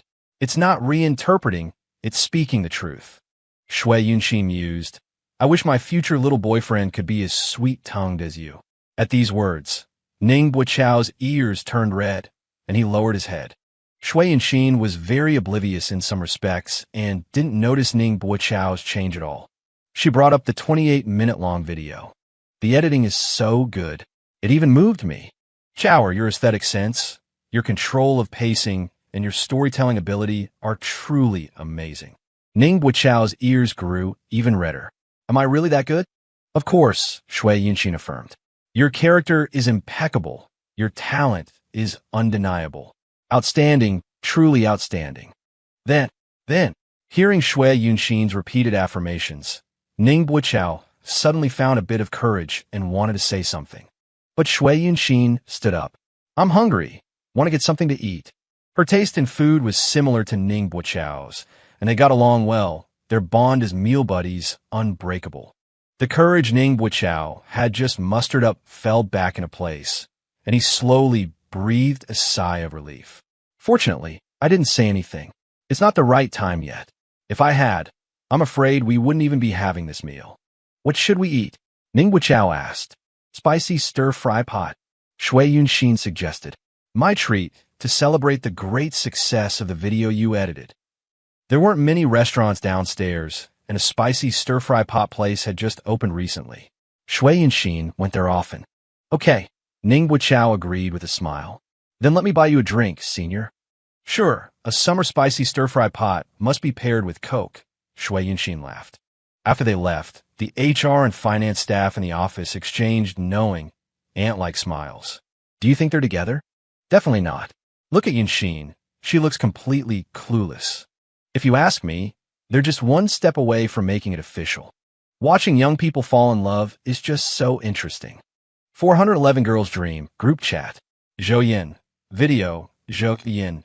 Image, Zhou Yin. Image, Zhou Yin at everyone. Look at this sky in Yunxing, this scenery, this temperature. Zhou Yin. Yunxing is so comfortable. Zhou Yin at Ning Buiqiao. Chower. Why did you go back to Haicheng to suffer in the heat? Yuan and I are having so much fun in Yunxing, we don't even want to leave. Seeing the message, Ning Buiqiao smiled and posted a picture of the spicy stir-fry pot in the group. Ning Buiqiao. Because I wanted to eat Haicheng's spicy stir-fry pot. Zhou Yin. Just for a spicy stir-fry pot? Which restaurant is this from? I've never seen it before. Ning Buiqiao. A new place downstairs from the office. Zhou Yin. Chower. Something's not right with you. Ning Buiqiao. Smiley face. Pan Kong. I'll be back the week after next. I'll bring you guys peaches. The peaches here are different from the ones sold outside. They have a really strong peach flavor. Zhou Yin, great, I love peaches. Ning Buiqiao. They're too heavy. Just bring 2 for us to share. Weibo. Are they the really round kind of peaches? Like the peaches of immortality that Sun Wukong ate. The topic shifted to peaches, and after a while, it returned to Yunxing. Zhou Yin was someone with a particularly strong desire to share, chattering on and on about what he had seen and eaten in Yunxing. Then, he seemed to mention casually, by the way, I posted on my moments. Go like and comment. In the eyes of a certain type of person, the number of likes and comments on a moment's post was very important. Weibo was willing to put in effort for things his friends cared about, so he immediately opened his moments to give Zhou Yin a like. While he was at it, he also scrolled to Ning Buiqiao's post, a delicious-looking spicy stir-fry pot for 2. Weibo treated them equally and gave a like as well. However, Ning Buiqiao wasn't someone who liked to post on moments. So, who did he eat this spicy stir-fry pot with? The answer couldn't be clearer. Yunxing. Song Liuxi sat alone in the living room, staring blankly at the moments post Ning Buiqiao had just made. An ordinary spicy stir-fry pot, 2 bowls of rice, 2 sets of chopsticks, and 2 cans of Coca-Cola. Why post such an ordinary meal on moments? Ning Buiqiao was clearly not someone who liked to post on moments. They had eaten together many times before, and he had never posted. He didn't even post about the big meal when he confessed his feelings to her. So, why post this picture of a spicy stir-fry pot? And even, Song Liuxi clicked into Ning Buiqiao's moments feed. McDonald's barbecue, hot pot, even ramen. All the posts he had made in the past few months were of food, and they were all meals for 2. Who was he eating with? He said he didn't like her anymore. Could it be that he likes someone else now? No, impossible. How could he possibly not like her anymore? He must just be trying to play hard to get. Besides, she knew Ning Buiqiao. The number of girls he knew was pitifully small. Other than Simp Yuman's roommates, it was just the people from a KO culture.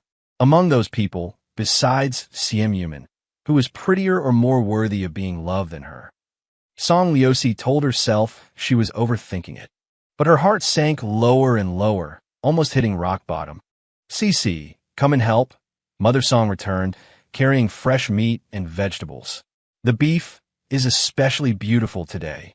We're having sour soup hot pot tonight. Song Liuxi stood up to help her mother with the groceries.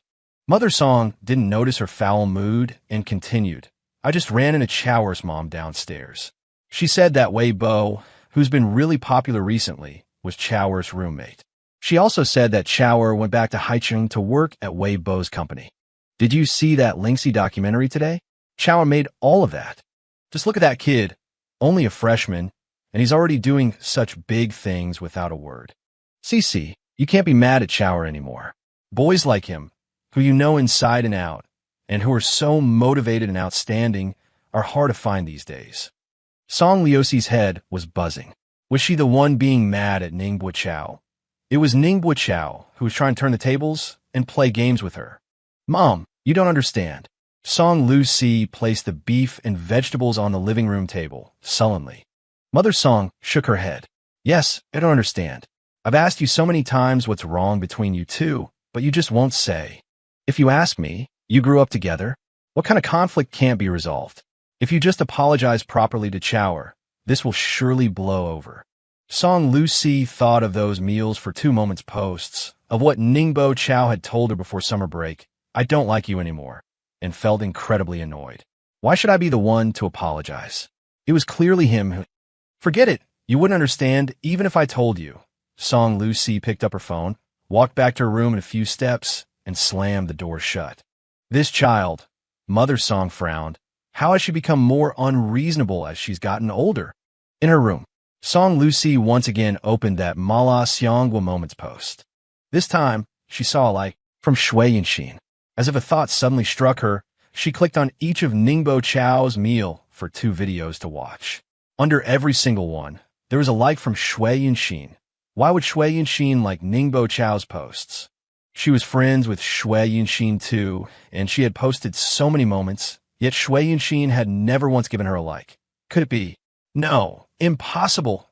It must be because they're colleagues. Besides, didn't Mom just say that Ningbo Chao was doing a great job at Macao culture and had even edited a documentary? For a snob like Shui Yanxin, it would be strange if she didn't like Ningbo Chao's posts, right? Yes, that must be it. It could be anyone but Shui Yanxin. Someone from the middle of nowhere who runs errands to make a living, wears the same few outfits all year round, whose hair is always short and unstyled, and who doesn't even know anything about makeup. How could Ningbo Chao possibly like someone like that? Having grown up with Ningbo Chao, Song Liuxi believed that no one understood him better than she did. Ningbo Chao himself was ordinary, so he liked girls who sparkled in a crowd, who were always the center of attention. That girl was her, Song Liuxi. Thinking this, Song Liuxi's mood improved a little. She opened Douyin and searched for the documentary her mother had mentioned. She had actually scrolled past it before, but hadn't clicked to watch it, because she hated Wei Bo. Yes, Wei Bo was outstanding, but she had her own petty thoughts. Wei Bo was Ningbo Chao's roommate, yet so much more outstanding than him. And to top it off, such an outstanding person also had an equally outstanding girlfriend. Xiam Yuman was the campus belle, while she, Song Liuxi, was only known as the department belle. Wei Bo was the boss, and Ningbo Chao just worked for him. This made Song Liuxi very uncomfortable. She had deliberately avoided news reports about Lingxi, so naturally, she hadn't clicked on the documentary either. But now, for Ningbo Chao's sake, she clicked on it. Song Liuxi finished the nearly half-hour documentary on 1.5x speed. After watching it, she suddenly felt a sense of pride. Ningbo Chao had edited this. With this kind of skill, Ningbo Chao could totally start his own business instead of working for Wei Bo. On the first day of August, the 7-member group, Aurora X, which debuted from Supernova Training Camp, arrived in Haicheng for an event. After the event, Chen Mao had a day and a half off. The group schedule was too packed, so to let Chen Mao get a good rest, Shui Yanxin had brought Chen Yao over from Luqing in advance, allowing the siblings to reunite in Haicheng. The 2-person dorm Chen Mao originally lived in had been swapped for an apartment. Shui Yanxin had also bought daily necessities for Chen Mao and Chen Yao in advance. Even the 4-piece bedding set had been machine washed, dried, and put on the bed. At 10 o'clock at night, Chen Mao finished his recording, took the car arranged by the group's manager, and returned to the home the company provided for him. As soon as he entered, he saw Chen Yao studying in the living room. Hearing the noise, Chen Yao looked up and saw Chen Mao, who was wearing heavy makeup and looked extremely exhausted. The siblings both froze for a moment, then hugged each other tightly. Sister Yunshin said she was bringing you over. I thought she was joking with me. Chun Mao murmured, she really brought you here. Chen Yao looked up, her tear-filled eyes curving into a smile. Uh-huh. Sister Yunshin even took me to Disneyland today, bought me a pretty dress, and took lots of pictures. Brother, are you very tired? There's everything you need in the bathroom. Go take a shower and get some rest. Chen Mao touched his styled hair and broke into a grin. Not tired. Am I handsome? Chen Yao nodded emphatically. Handsome. Incredibly handsome. Chen Mao chuckled foolishly. To be honest, being an idol is so fucking tiring. You don't get more than a few hours of sleep a day, and you're terrified of doing or saying the wrong thing. The mental pressure is insane, but it also makes a fucking ton of money. In the 1 or 2 months since his debut, he had already earned several $100,000. Sister Yunshin said that Goose Factory's commission cut is too harsh. When the 3-year group contract is up and he returns to the company, that's when he'll really start making big money. So he has to work hard, stay popular, and after 3 years, make big money and buy a house in Haicheng. Although he said he wasn't tired, he was already covered in sweat. Chen Mao took a comfortable shower, changed into a comfortable set of clothes, and came out to continue talking with his sister. He first bragged about how many big stars he had seen recently, and then boasted about how respectful the big shots from those large companies were to him. Chen Yao's eyes sparkled as she listened. Brother, you're amazing. With Chen Yao's words, Chen Mao became even more smug. Of course, your brother is now someone to be looked at with new eyes. Chen Yao furrowed her delicate brows. Brother, that's not how you use that idiom. The present cannot be compared with the past, would be more appropriate here. Chen Mao felt a headache coming on. Whatever. It means the same thing. Brother, you should use fewer idioms when you're out. Chen Yao was a little worried. Celebrities get ridiculed for writing words wrong or using idioms incorrectly. Chen Mao. Also, brother, Chen Yao continued, you absolutely can't get arrogant. A classmate of mine used to follow a young idol who got arrogant, started dating, and talked back to her fans. Now her fans don't like her anymore. She's completely flopped. Chen Mao was scared. He couldn't flop. He had to be famous. Only by being famous could he be worthy of his fans and the company, earn money, and let Chen Yao do whatever she wants when she grows up. I definitely won't get arrogant. Chen Mao clenched his fist. I will practice my dancing and singing diligently. I won't date, and I won't talk back to fans. A smile spread across Chen Yao's lips. And you have to read more. Sister Yunshin said she's going to arrange for you to act in the future. What will you do if you can't understand the script then? Chen Mao scratched his head. What should I read? Chen Yao pointed to the required reading series for elementary school students. 3-character classic on the table. This. Seeing the words on the cover, Chen Mao didn't know how to react, scratching his head and ears in frustration. Chen Yao covered her mouth and giggled happily. With a little trick, she had set Chen Mao on the path of pursuing cultural improvement. Shui Yunshin gave her own cleverness a perfect score. Every artist has their own way of being managed. This trick worked on Chen Mao, but it was completely useless against Lisa. Lisa, a great beauty from a small town, was very gentle and also very insecure. Shui Yunshin was currently creating a character profile for her, developing a series of targeted training sessions aimed at boosting her confidence and allowing her to fully unleash her charm. How can someone so beautiful be insecure? Shui Yunshin lamented. If I looked like this, I definitely wouldn't have a single worry. Ning Buqiao, sitting at the next desk, turned his head to look at her. Senior, you are very beautiful. Shui Yunshin was surprised. Chower, are you referring to me, your senior? Ning Buqiao nodded. Yes. Shui Yunshin had a "there's something wrong with your eyes" expression on her face. As if I don't know what I look like? Ordinarily pretty, not comparable to a great beauty like Lisa. That's not right. Ning Buqiao said seriously. Senior is very beautiful. You're beautiful even without dressing up. If you were to dress up. He paused here, then said firmly, you're beautiful no matter what. He knew that how a person dressed or didn't dress could make a huge difference. Take himself, for example. After changing his hairstyle, glasses, and clothing style, even his parents thought he had become much more handsome when he returned home. This was even more true for girls. But beauty is not just about appearance, but more about a kind of vitality. The vitality in Shui Yunxin, like the grass in spring, was incomparably beautiful. Therefore, she was already very beautiful without any adornment. Ning Buqiao's words were spoken with such conviction that Shui Yunxin actually believed him. She looked at Ning Buqiao, a strange feeling welling up in her heart.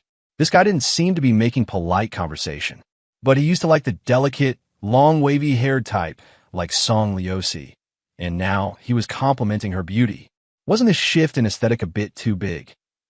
As she thought this, Ning Buqiao's unfinished sentence suddenly surfaced in her mind. If you were to dress up, what would she look like if she dressed up? Everyone has a love for beauty, and Shui Yunxin was naturally no exception. It was just that before. Compared to survival, the pursuit of beauty seemed too insignificant. And now, she had a stable and even quite generous salary with a visibly bright financial future. It seemed like it was time to change herself a bit. Shui Yunxin touched her perpetually unchanged student haircut and looked down at her oversized t-shirt and casual pants. She only changed into the suit Shui Peng had forced her to buy when meeting clients. That kind of sophisticated suit, paired with her disposition and student haircut, looked particularly out of place. Chower, Shui Yunxin said seriously, what kind of style do you think would suit your sister? Shui Yunxin thought that Ning Buqiao's recent taste in clothes was good, making him a good person to consult. Ning Buqiao wanted to say that any style would suit her, but seeing the serious look in Shui Yunxin's eyes, he suddenly realized that such an answer seemed too perfunctory. I'm not sure either. Ning Buqiao said truthfully, Zhou Yan helped me pick my clothes and hairstyle. Shui Yunxin gave him a strange look. Are you roommates really that close? Picking out his clothes and even his hairstyle. If Zhou Yan didn't have a girlfriend, she would have thought. Then again, Zhou Yan had pretty good taste. Could she ask Zhou Yan to help upgrade her image? Absolutely not. Not even if she paid. What kind of person would she be if she asked a guy with a girlfriend to pick out clothes and do her hair? Well, Shui Yunxin looked at the boy in front of her and sighed. I guess I'll just look for a professional styling studio. She sighed not out of reluctance, but because it pained her to think of the cost. A professional stylist from a studio, how much would that cost? The pain, it was too much. Maybe, Ning Buqiao thought for a moment and offered a suggestion. You could ask Simp Yuman for help? Shui Yunxin was stunned by the suggestion. After a moment, she patted Ning Buqiao's shoulder. Great idea. That's right. Why couldn't she ask Man for help? The worst that could happen was she'd get rejected, and then she'd just go find a studio. It was settled. Putting her plan into immediate action, Shui Yunxin grabbed her phone and sent a message to Simp Yuman. First, she explained the trouble her image was causing her. Then she made her request. At that moment, Simp Yuman had just finished her dance practice and was walking out of the studio. She saw the message from Shui Yunxin, and the corners of her mouth lifted into a smile. Okay. I'll be at the company next week. She had agreed so readily. It was unexpected, but upon reflection, it made sense. Shui Yunxin recalled her various interactions with Simp Yuman and thought to herself that this was just the kind of person Simp Yuman was. She seemed cold and unapproachable, but was actually gentle and soft-hearted, nothing like the stereotypical heiress of a wealthy conglomerate. How lucky was she to have become friends with someone like this?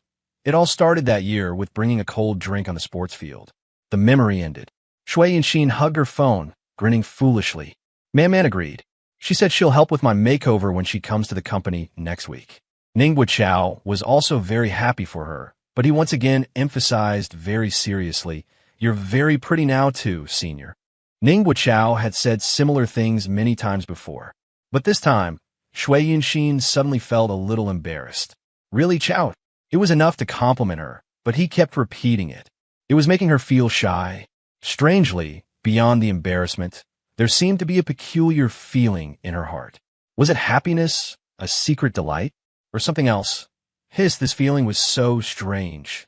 Shui Yunxin placed a hand over her heart, frowning in deep thought, but she still couldn't figure out what this feeling was. Just then, she received a work call. As she got busy, that strange feeling vanished without a trace. After a busy half-month at Lingxi, she had finally sorted out all the work processes. On this day, it was drizzling in Haicheng. Wei Bai and Simp went to Macao Culture to practice a song for a new recording the next day. Before leaving, Simp packed a small suitcase. Wei Bai asked, puzzled, "Xia, why are you bringing so many clothes to the company?" He noticed that many of them were new, with the tags still on, and the style was odd, not like something she would wear. Simp zipped up the suitcase and turned back to him with a smile. "They're for Sister Yunxin to try on." Considering Shui Yunxin's budget, she had chosen fast fashion brands that were easy to find and inexpensive. Wei Bai was astonished. "Who? You mean Shui Yunxin?" As long as he had known Shui Yunxin, she had a default skin. Oversized t-shirts in the summer, sweatshirts in spring and autumn, and a black down jacket in the winter. And now, Xia was actually buying clothes for the default skin Shui Yunxin? Is our company that formal now? Wei Bai joked. Do the managers also have to get dolled up and prepare for their debut? Simp blinked. She came to me herself, wanting to change her image. Wei Bai was even more surprised. Wow, what had made Shui Yunxin decide to change her image and her life? You have to understand, Shui Yunxin's fashion sense was a problem that even Brother Chui worried about, saying her look was completely out of place in the entertainment industry. Actually, the entertainment industry was very inclusive. Wei Bai didn't think you had to be super trendy to work in it. But if Shui Yunxin herself wanted to change her image, that was, of course, a good thing. However, was the reason for this change work? Or something else? Pulling the small suitcase and holding an umbrella, the two set off.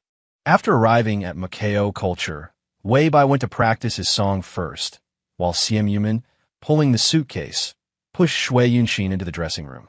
Watching as Simp locked the dressing room door from the inside and opened the suitcase, Shui Yunxin was still a bit dazed. This. Simp cut straight to the chase. Based on your figure, looks, and aura, there are two styles that would suit you well, Salt-style boyish and Japanese commute style. Salt-style boyish, Simp said, pulling up a few photos on her tablet. Simple, fresh, androgynous, comfortable. Common items include t-shirts, striped or plaid shirts, solid-colored sweatshirts, straight-leg pants, sneakers, and so on. Shui Yunxin's jaw dropped. Isn't that what I'm wearing right now? Wasn't she wearing a t-shirt and straight-leg pants? This was Salt style? Simp, well, the material, cut, and coordination are all very important. Here, Simp pulled a loose, wide-striped yellow and white t-shirt and a pair of light-colored, knee-length denim shorts from her suitcase. Go change. In a daze, Shui Yunxin changed into the clothes. Still in a daze, she put on a pair of white tube socks with yellow trim and a pair of white sneakers. Simp also tied her hair into a half-up style, making a small top knot at the back of her head. Her ear piercing, which had only ever held a small silver stud, was now adorned with a pair of very small silver hoops. All right, you can look in a mirror now, Simp said. Shui Yunxin turned to look at herself in the mirror. Oh my god, it was just a t-shirt and jeans. So how did this outfit look so different from the one she used to buy? It was still her usual hairstyle. How could a simple tie-up change it so much? She now felt like she looked like one of those young pop stars with a boyish charm. Simp was very pleased with her work. Sister Yunxin, you look beautiful. Man, Shui Yunxin said in admiration. You're amazing. I never thought I could look this good. Simp, it's because you were beautiful to begin with. As she spoke, Simp placed a denim-colored baseball cap on Shui Yunxin's head. There, now it's even better. This time, Shui Yunxin was truly stunned. It was as if the hat had some kind of magic. The moment she put it on, how did she suddenly feel like she had style? No wonder celebrities love wearing baseball caps. I can't believe they have this effect. Your aura is a lot like Ko Xiaogu's. You have a delicate frame and a boyish feel. You could take inspiration from her style. Avoid large areas of lace or chiffon and clothes that are overly feminine, Simp said patiently. Avoid childish elements like ruffles, Peter Pan collars, and puff sleeves. There are 4 outfits in total in the suitcase. I'll send you the styling photos on WeChat, Simp said. 2 are Japanese commute style. A plaid shirt with a cotton linen skirt, and a blue striped shirt and white tank top with a pleated skirt. You don't need to change your hairstyle for now. Just let it grow a bit longer to a shoulder-length style like Ko Xiaogu's. With that, Simp winked. You can choose which outfit to wear today, Sister Yunxin. I'm off to practice singing. Man left the dressing room. Shui Yunxin was left alone in the room. Following the instructions in the styling photos, she meticulously tried on all 4 outfits, down to the matching shoes, socks, and jewelry. After 4 rounds, her ability to extrapolate paid off, and she had basically grasped the underlying logic of the salt-style boyish and Japanese commute styles. I never expected this style would suit me, Shui Yunxin said to the mirror with a smile, having changed back in her own clothes. I thought I was the type for Peter Pan collars and overalls. With that thought, she folded all the clothes neatly, placed them in the suitcase, and then pushed the suitcase out of the dressing room. When they saw her emerge from the dressing room, her colleagues in the office area all looked over. Immediately, their expressions turned to disappointment. We thought you were going to have a major transformation. You were in there for so long. How come you didn't change your look? Shui Yunxin returned to her desk and said casually, "What's the rush? You'll see it sooner or later." As she spoke, her gaze flickered over to Ning Buqiao. Unlike their other colleagues, there was no disappointment in Ning Buqiao's eyes. He wore a faint smile, just as he always did.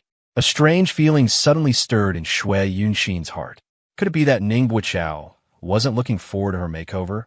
Or was it that, in his eyes, she was really just as he had said, beautiful no matter what? The sound of a piano drifted from the studio. Listening closely, one could also hear the voices of Simp and Wei Bo singing. Their new song was composed by Wei Bo with lyrics by Simp. Like a song with no name, it had both male and female versions. The male version was titled Half a Rainy Day, and the female version was The Other Half of a Rainy Day. The melody was like the weather today, a light rain with sunshine. As Shui Yunxin listened, a feeling she had never experienced before welled up inside her. It seemed as though her heart was beating along with the melody. She became immersed in the song, on this rainy day, yearning for something. Time flew, and soon it was noon. Simp came out of the studio and was somewhat surprised to see Shui Yunxin looking the same as always. But she didn't ask anything. She was willing to offer Shui Yunxin some help, but at the same time, she didn't like to interfere with her friend's choices. Instead, it was Shui Yunxin who took the initiative to walk over and explain in a low voice when she saw her, "I want to get used to it in private first." For some people, changing their style was an easy thing. But for her, those ordinary clothes were like a part of her personality, hard to shake off in a short time. Shui Yunxin, who had never received attention for her appearance or clothing, didn't know how to face the gazes that were different from usual. Simp, of course, respected her.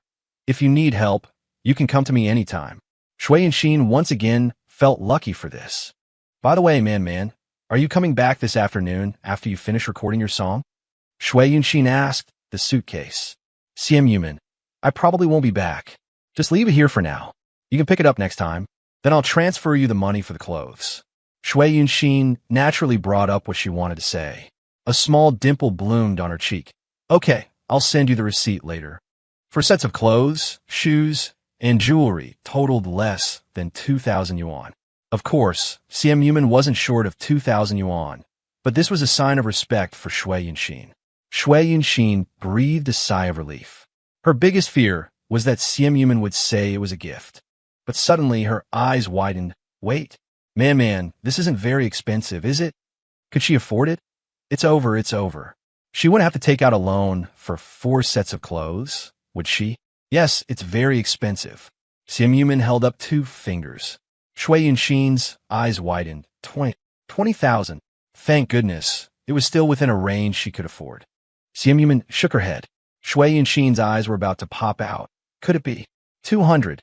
Simp shook her head again. Then her dimples deepened. "I'm not teasing you anymore. Less than 2,000. Shui Yunxin, 2,000? It was only 2,000. The price of becoming beautiful was actually less than 2,000 yuan. Shui Yunxin thought of her unchanging self over the years, and then of the 4 sets of clothes in the suitcase, and let out a heavy breath. Actually, the really difficult part is changing yourself, isn't it? "Senior, shall we go eat?" Ning Buqiao walked over to Shui Yunxin's side only after their conversation ended. Shui Yunxin turned around, a smile on her face. "Let's go. Want to get McDonald's?" Ning Buqiao, "Okay." "Chower, Let me ask you, with Man-Man's financial status, would she wear clothes that cost a few dozen or a few hundred yuan? Shui Yunxin asked. Ningbo Chao, I don't know. Shui Yunxin sighed. She wouldn't, but the clothes she bought for me are good quality and cheap. She must have considered my financial situation and went to the trouble of choosing them for me. With a boss's wife like this, I'll work for Mu Chao culture for the rest of my life. Of course, the premise was that she could make money at Mu Chao. Friends are friends, but her principle of making money, Shui Yunxin's, would never waver. Ningbo Chao didn't know Siem Yuman, but he knew Wei Bo. Wei Bo is a good person, so Siem Yuman must be a good person too. Shui Yunxin nodded and said casually, seeing them being so sweet every day, I kind of want to be in a relationship too. Click. As if a casual remark had pulled some string, Shui Yunxin suddenly felt the atmosphere between the two of them become a little tense. Did she say something wrong? Probably not, right? But why did she feel like something was not quite right? Did you change your style, senior, because you want to be in a relationship? Ningbo Chao asked slowly. That question. Shui Yunxin didn't even know how to answer. Didn't she change her style because she was chatting with this guy, Ningbo Chao, and it suddenly came up? Besides, what reason does one need to change their style? Couldn't she just have a sudden flash of inspiration and want to change her style? As they spoke, the two had already walked downstairs. The rain had stopped, and Ningbo Chao's small curly hair shone golden in the sun, looking fluffy and soft, as if it would be nice to touch. What about you then? Shui Yunxin suddenly discovered a crucial point. Did you change your style for someone to see? Thinking back to when Ningbo Chao changed his style, it was probably for Song Liusi, right? Although this guy now said he didn't like Song Liusi anymore, when he did like her, it was truly wholehearted and passionate. TSK. TSK. TSK. Shui Yunxin felt a little sour. Was it probably out of jealousy? A base human instinct? Why didn't she have a junior who was willing to perm his hair, work out, and style himself for her? As she felt sour, Shui Yunxin felt that something was not quite right. Was it necessary to be this sour? Why had she been a little strange lately? Could it be that the work pressure was too great? That can't be. Her ability to withstand pressure, which she had cultivated since she was a child, was outstanding. As a pragmatist, Shui Yunxin's usual attitude towards such incomprehensible and ethereal feelings was to ignore them. However, why hadn't Ningbo Chao answered her question yet? Did you change your style for someone in particular? Yes, it was for someone in particular, although I told myself it was to become a better version of me. But the reason it started was because, back then, you said you liked younger guys, the fresh-faced university student type. So, Ningbo Chao looked up and saw Shui Yunxin's eyes, full of curiosity. He shook his head and smiled. No, it was to become a better me. Shui Yunxin was very surprised. It wasn't for Song Liusi. A sudden flicker of happiness ignited within Shui Yunxin. Me too. Shui Yunxin bounced twice. It was also to become a better me. They arrived at McDonald's, ordered their food, and Shui Yunxin took a sip of her Coke. I have the day off tomorrow. She said it suddenly. Ningbo Chao was a part-time employee. He didn't clock in and could decide his own days off. His workload wasn't heavy at the moment. Most of his time at the company was spent learning editing and filming techniques, followed by constant practice. If Shui Yunxin was off tomorrow, could he ask her out? He probably could, right? As friends, perhaps they could go see a movie together, grab a bite to eat. So, does my Shueijia have any plans for tomorrow? Ningbo Chao asked with a smile. Shui Yunxin took a long sip of her Coke. No, but I don't want to be cooped up at home. Maybe I'll go out for a stroll, see a movie or something. Wandering Mountain or the photo studio? Ningbo Chao said. I haven't seen either of them yet. Either is fine, Shui Yunxin said, biting her straw as she glanced at the weather. It's going to rain again tomorrow, suitable for indoor activities. Ningbo Chao had already started looking up movie tickets. At Baida Cinema, there's a showing of Wandering Mountain around 10 in the morning, and the photo studio is playing around 2, 6, and 7 in the afternoon. Let's go in the afternoon. We can see it after we get lunch, Shui Yunxin said. Ningbo Chao. Okay. How about the photo studio at 2? Shui Yunxin. This conversation felt a little strange. She thought she hadn't invited Ningbo Chao to the movies, and he hadn't invited her either. But just like that, they had reached a consensus to see a movie together, and even arranged to have lunch beforehand. Had they become such close friends already? Thinking about it, with her classmates on vacation and not really clicking with her colleagues, it was only natural that she got along well with Ningbo Chao. Besides, she and Ningbo Chao really did get along. So, for their outing tomorrow, which outfit should she wear? The first one. That was her favorite set, especially the denim baseball cap and the pair of silver hoop earrings. Wearing them made her feel cool. When Ningbo Chao saw her like that tomorrow, he would probably be stunned, right? Or, well, maybe he'd be very calm. After all, it was just a change of style, not some Cinderella to princess transformation from a TV drama. Why would he be stunned? Shui Yunxin was amused by her own strange thoughts. People really were fascinating. Even she, Shui Yunxin, had started to care about her clothes and appearance. Half a rainy day, and the other half of a rainy day, were songs Wei Bo had written while vacationing in Island City. The songs held sunsets, orange skies, the blues, and that final light rain. Recording the songs with the team he had been working with for over half a year went smoothly. After work was done, he and classmate CS strolled through the damp Haiqing night air for a while, bought some snacks from a passing old-fashioned bakery and a fruit stand, and then planned to head home. After paying, Weibo looked at his phone screen. Chower is asking for opinions on a few outfits in the group chat. Says he needs one for tomorrow. Simp leaned over to look.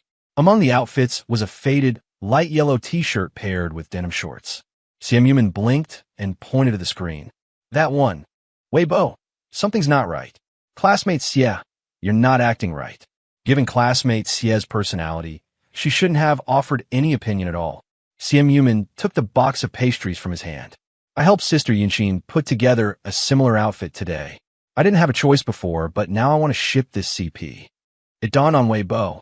When we left at noon, didn't Sister Yunxin say she was off tomorrow? Simp nodded. A fond, knowing grin spread across Weibo's face.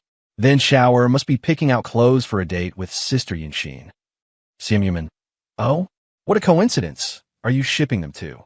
Weibo, I'm just slightly concerned about the love lives of my children. In guys' dorms, they like to act as godfathers to each other. Simp laughed. It's the complete opposite in girls' dorms. They like to call people mom. Weibo was shocked. What? They actually call you mom? Simp, it's Yuan, Zwa Zwa, and Xiao Xia who like to call Xiu mom. Weibo, what does Xiao Xia have to do with this? Simp, she's an unofficial member. Weibo, outrageous, but it makes a bit of sense. Xiao Xia, Zwa Zwa, and Shun Yuan each had their own strange personalities. It made perfect sense for Sun Xiuxiu to be their mom. Then what about you, classmate Xie? Weibo asked with a smile. Me? Simp smiled. Do I seem like the kind of person who likes the title mom? Weibo. Outrageous, but still perfectly reasonable. Young boys and girls in love always have endless topics to talk about, countless interesting things to discuss. The two chatted on their way home, and the light rain they thought had stopped started to drizzle again. Weibo took a Kirin watermelon that had been chilling in the fridge all day, and together with his girlfriend, they ate watermelon on a rainy day while watching Heidi. In the group chat, Ningbo Chao finally made a decision after a long session of trying on clothes. Ningbo Chao, I'll go with the yellow t-shirt and distressed jeans then. Seeing the message, the corners of Weibo's mouth curved up again. Why did he have a feeling that somewhere in Haiqing tomorrow, a matching couple's outfit was very likely to appear? At 11 o'clock, Shui Yunxin was ready to leave. A wide, thick-striped yellow and white t-shirt, light-colored knee-length denim shorts, a denim baseball cap, small silver hoop earrings, yellow trim socks, and white sneakers. She put them all on, not a single item missing. She looked at herself in the mirror from side to side. Rationally, she thought it looked good, but physically, she felt uncomfortable all over. She knew it was because she had been dressing casually for too long, and getting dressed up felt a bit awkward. It was normal. She just needed to get used to it. Today I'm hanging out with that kid Ningbo Chao, Shui Yunxin muttered to herself. We know each other so well. What's there to be awkward about? As for strangers, there's even less reason to care. There are so many beautiful women in Haiqing who would notice an ordinary person like me on the street. That's what she told herself, but she still felt a bit strange inside. Like nervous? That was even stranger. It was just grabbing a meal and seeing a movie with a friend, What was there to be strange about? What am I overthinking for? Shui Yunxin smiled at the mirror. Time to go, time to go. She had arranged to meet Ningbo Chao at Baidao Plaza at 11:30. If she didn't leave now, she would be late. She was a punctual person and disliked being late. It was still drizzling today. Shui Yunxin took a taxi to Baidao Plaza. At 11:25, she arrived at entrance A of Baidao Plaza. Shui Yunxin, I'm here. You? Ningbo Chao had arrived 15 minutes early. He stood in front of the glass doors of entrance A looking out. Because it was a rainy day, there weren't many people in the plaza. He scanned the area, but didn't see Shui Yunxin. I'm here too, also at entrance A. Shui Yunxin looked all around and easily spotted Ningbo Chao. A head of small curls, wearing a yellow t-shirt and knee-length denim shorts, with a sports backpack slung across his body. He looked full of youthful energy. Wait, why was his outfit a bit like hers? Shui Yunxin suddenly wanted to run away, to find any excuse and go home to change. She turned her head, clutching her phone, desperately trying to think of an excuse. The moment she turned her head, Ningbo Chao's eyes lit up, and he walked quickly towards her. Xiuejia. Shui Yunxin covered her face. It's over. Then she turned back with a stiff smile. Hey. Ningbo Chao grinned like a goofball. Hey. Looking at his silly grin, Shui Yunxin suddenly felt a surge of confidence. She took a deep breath. Should we go eat first? Ningbo Chao snapped back to reality. Right, eat first. Are we going to that conveyor belt sushi place we talked about yesterday? I bought a voucher. Sure, Shui Yunxin said, gradually regaining her confidence as an upperclassman and former boss, and decided to take the initiative. What a coincidence, we're dressed a bit alike, huh? Only then did Ningbo Chao realize. It seemed they were a bit alike, but not really either. The styles of the t-shirts and jeans were different, and the aesthetics were different too. But the colors and materials were the same. Yeah, a bit alike, he smiled, suddenly understanding why Weibo had strongly recommended this outfit to him yesterday. What a coincidence. Right, it was just a coincidence. Shui Yunxin gradually began to relax and found it a bit hard to understand her own impulse to run away just now. So what if their colors matched? If she were to be specific, her outfit was much nicer than Ningbo Chao's, with a more distinct style. And she had a hat and earrings. I felt so awkward when I left the house today, Shui Yunxin said, starting to open up. I felt like everything about me was strange. How could that be?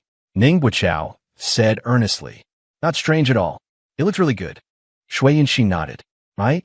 I actually think it looks good too, huh? After all, Mumin put it together for me. She said this style really suits me. It really did suit her. Ningbo Chao looked at the sparkling Shui Yunxin, his heart bubbling with sweetness. Was he the first person to see Shui Yunxin change her style? So, did this mean that he was somewhat special to her? At least, someone she could trust, someone who made her feel comfortable. Following the escalators up, they arrived at the 4th floor, at the entrance of that famous revolving sushi restaurant. Because it was a holiday, the restaurant was already crowded, and many of the customers looked like students. The two were guided to their seats by a staff member. It was actually Shui Yunxin's first time eating revolving sushi. The 15 or 10 yuan per piece of sushi had made her hesitate many times before. Today, to celebrate her becoming more beautiful, she had steeled her resolve to have a good meal. The rice is so small. I think I can eat 20 of these, Shui Yunxin whispered. Ningbo Chao said, last time, Zhou Yin said he could eat 30. Shui Yunxin. And in reality? Ningbo Chao, 5, and a bowl of udon noodles. Shui Yunxin. Then I'll order 5 for now. Salmon belly? Foie gras? Flying fish roe with shrimp. The two of them started ordering sushi, one after another. Usually, at times like this, Shui Yunxin wouldn't notice the people around her. But now, for some reason, she heard the very quiet voice of a girl next to them. The girl next to me is so pretty. Her and her boyfriend's matching outfits look so good. Shui Yunxin's thoughts, immersed in the foie gras, were suddenly pulled away. Help! She and Chao were just wearing similar clothes. How did that become matching outfits? Have you ever seen a couple this unfamiliar with each other? Xiuejia, Ningbo Chao asked. Should we order these for now? Shui Yunxin nodded hastily. Sure, anything is fine. At that moment, the girl at the next table was whispering to her companion again. It's a Xiuejia and Xiuedi, how sweet. How is a Shueijia and Shuedi sweet? Which novel started this popular pairing? In the past, wasn't it more common to see Shuezhong and Shuemei? Don't call me Shueijia when we're outside from now on, Shui Yunxin said in a low voice. It's a little weird. Ning Buqiao froze for a moment, then said softly, then, Yunxin, Jijia? While what? Shui Yunxin stared intently at the mouth that had uttered those words, her pupils contracting suddenly. For a moment, the voices of the people around them seemed to disappear, leaving only the earth-shattering Yunxin Jijia. A few seconds later, her voice trembling, she clutched her chest. Never mind. You should just call me Shueijia. Some of the younger female students at school liked to call her Yunxin Jijia, and she thought it sounded nice and friendly. But no younger male student had ever called her that. Even a relatively close Shuedi, like Wei Bai, would at most call her Yunxin Jia sometimes. Jia was fine, but Jia, how could Chao call her that? Is this right? Ah. As Shui Yunxin was lost in shock, the surrounding sounds returned, especially the girl sitting next to them. Her voice was both quiet and excited. Oh my god! Oh my god! The pretty girl's boyfriend actually calls her Jiejia. OMG, that's so sweet. I'm dying. Sweet, sweet. All you know is sweet. How do you see everything is sweet? Shui Yunxin screamed internally, while maintaining the necessary composure on her face. Who was she? Once the #1 errand runner at High University. Now a well-known manager. How could she be emotionally disturbed by a single Jiejia? Stay calm. After leaving the restaurant, she would properly educate this kid, Ning Buqiao. Don't just casually call people Jiejia. Chapter 535, A Showdown. The sushi was delicious, and it wasn't as expensive as she had imagined. Only about 100 yuan per person. But this meal was truly a mix of emotions. Because her mood was so complicated, Shui Yunxin even felt a little sorry for the meal. Failing to savor the delicious food wholeheartedly was truly a mistake. Walking out of the restaurant, Shui Yunxin prepared to correct the Yunxin Jiejia form of address. But the words stopped just as they were about to leave her lips. This kid probably just said it casually. If she corrected him so seriously, would it seem like she cared too much? In the end, if it weren't for the girl at the next table shipping comments, she wouldn't have cared about that Yunxin Jiejia, right? It's just a title. Why be so serious? Forget it, forget it. Let's go to the movies. Yunxin. Ning Buqiao looked at the time. The movie doesn't start for another half hour. Should we just walk around for a bit? Shui Yunxin almost tripped herself. The kind where your left foot trips your right foot. What did this guy just call her? Yunxin? This isn't quite right, is it? Isn't this a little too intimate? Yes, her roommates at school and colleagues of a similar age at the company all called her that, but these two words coming out of this kid Ning Buqiao's mouth, why do they sound so strange? In a daze, Shui Yunxin seemed to have a premonition. This kid, daring to call her directly by her given name, was this a rebellion? Seeing her stumble, Ning Buqiao quickly reached out and steadied her. Are you okay? He asked with concern. Through gritted teeth, Shui Yunxin said, I'm fine.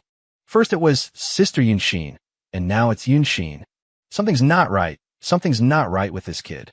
Could it be that he had his eye on her senior agent position and wanted to compete with her? If that was the case, then he shouldn't blame her for being ruthless.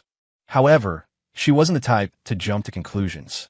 As long as Ning Buqiao didn't do anything concrete and out of line, she would still treat this kid as a friend. As for the form of address, Yunxin is better than Sister Yunxin, right? After a moment's thought, Shui Yunxin actually felt that this form of address wasn't bad. Let's go buy 2 milk teas, Shui Yunxin said. Is there anything you want to drink? Ning Buqiao thought for a moment. The ice cream black tea. Shui Yunxin. I like that one too. It's like melted ice cream. One sip is pure bliss. Is there a Edian at Baidao Plaza? As she spoke, she opened a group buying app and said happily, yes, on the B1 floor, and there's a group deal 6. 9. One person can only buy one, Shui Yunxin said. You buy one through the group deal too, it's several yuan cheaper. She was overjoyed because of the 6. 9 yuan milk tea, her whole face shining with a crystal clear smile. Ning Buqiao was infected by such a smile, and for the first time he felt that calculating how to buy a cup of milk tea could actually be a happy thing.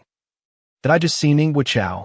On the third floor of Baidao Plaza, at the entrance of a women's clothing store, Ho Xin suddenly stopped and glanced back.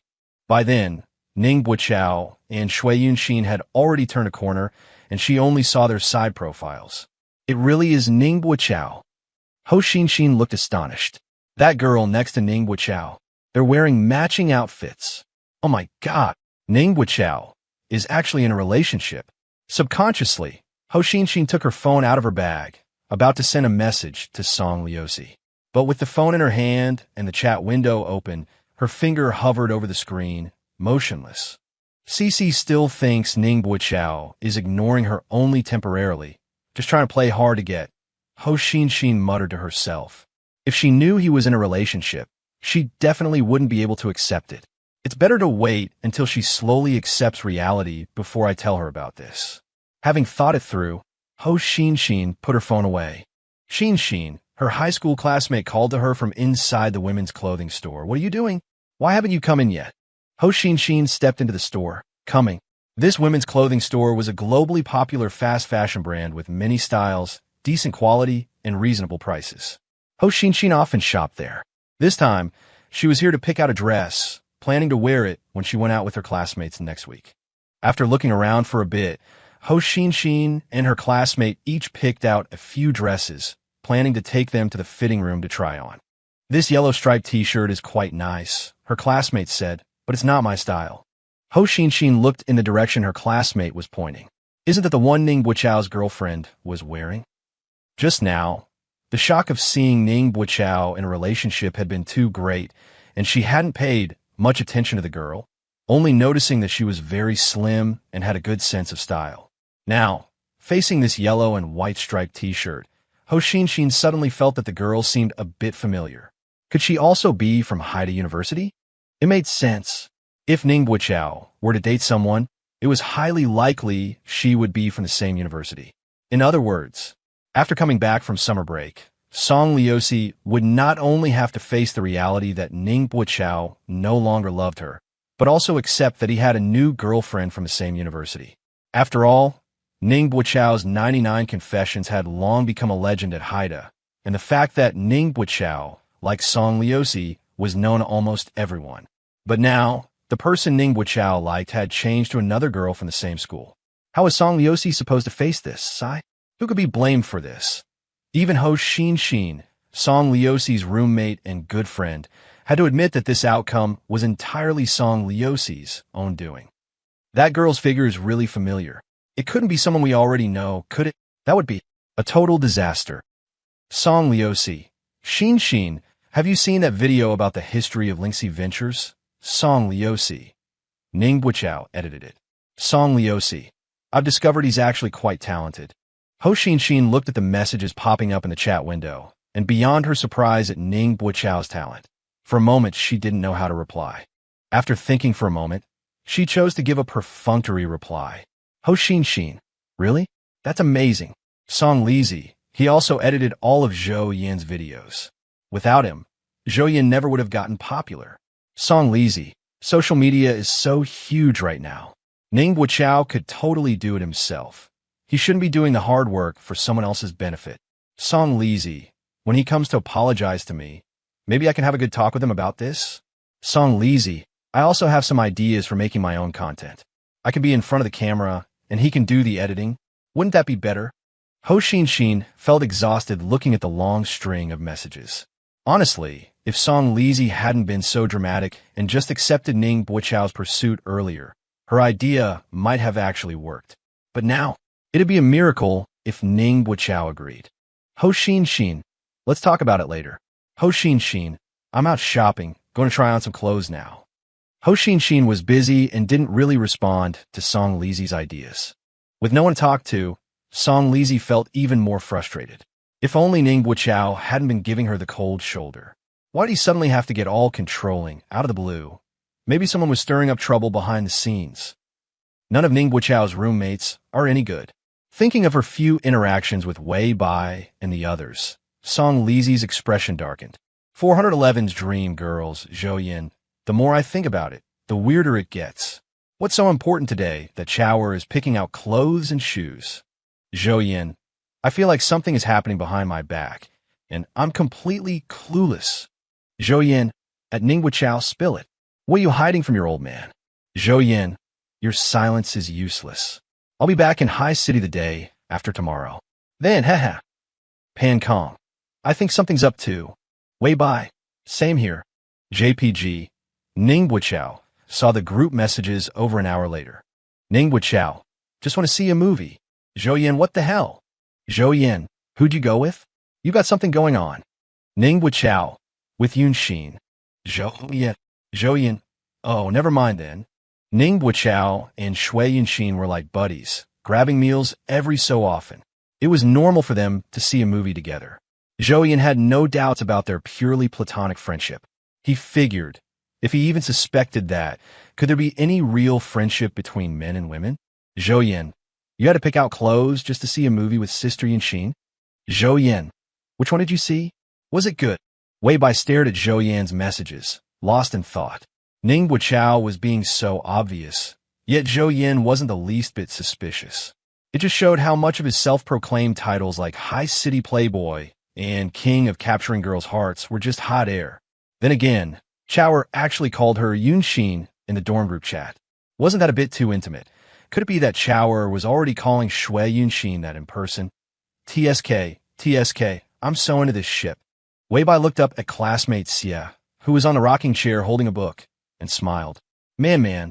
Xia Yumin looked up, her sun-drenched face filled with confusion. Why was he suddenly calling her that? A little strange. Sweetie, Wei Bai called out again.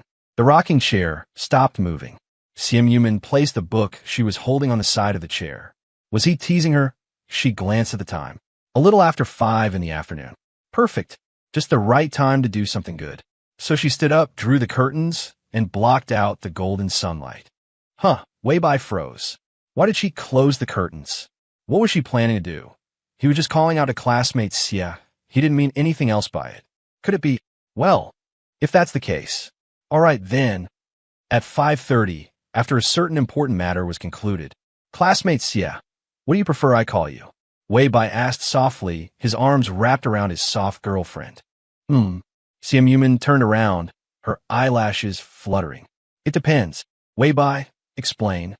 Under normal circumstances, classmate Xia Yumin said. Only the little turtle called her that. It was a term of endearment. And under not-so-normal circumstances? Wei Bai asked. Xia Yumin chuckled softly. Not so normal. Like just now. Then, sweetie. Man. Or. Xia Yumin moved closer, her lips almost touching his. Big sister. Wei Bai was shocked. How did such a strange word get mixed in? It seemed classmate Xia was a little confused about who was older and who was younger. Wasn't it just moments ago that she was repeatedly calling him Big Brother? Ha women, Big Sister. Wei Bai leaned in and whispered. In the room, the Black Marshall speaker was playing clear surround sound music. Despacito. Quiero desnudarte a besos despacito. Firmo en las paredes de tu laberinto. Y hacer de tu cuerpo todo un manuscrito. Soup. The Mercedes stopped at Gate 2 of Langxin Gardens. This is the complex. Siet Jiu rolled down the car window and lifted his sunglasses. My precious baby is actually living in this kind of ordinary apartment.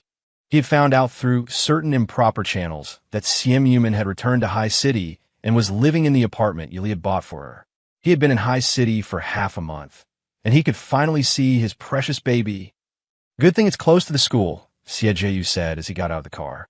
We'll get a new place after my precious baby graduates. Walking to the entrance, Xia Jiu was stopped by the security gate. He confidently took out his phone and called Xia Yumin. No one answered. He called a second time. Still no answer. A third time, a fourth, a fifth. On the 11th call, the phone was finally picked up. Xia Yumin's slightly lazy voice came through the receiver. Xia Jiu thought to himself, it seems my precious baby was just taking an afternoon nap. Precious baby, Dad is here, right at Gate 2, Xia Jiu said happily. Beep. Xia Jiu stared blankly at his phone. She hung up. Just hung up like that. Something's not right. Although his precious baby didn't like to pay him much attention, considering his important status as her unlimited ATM, she would still answer his calls. Under what circumstances would his precious baby hang up on him? Putting himself in her shoes, Siejiu quickly thought of a possibility. Could it be that way Bo Kid is with my precious baby? The moment he thought of this possibility, Siejiu's anger flared.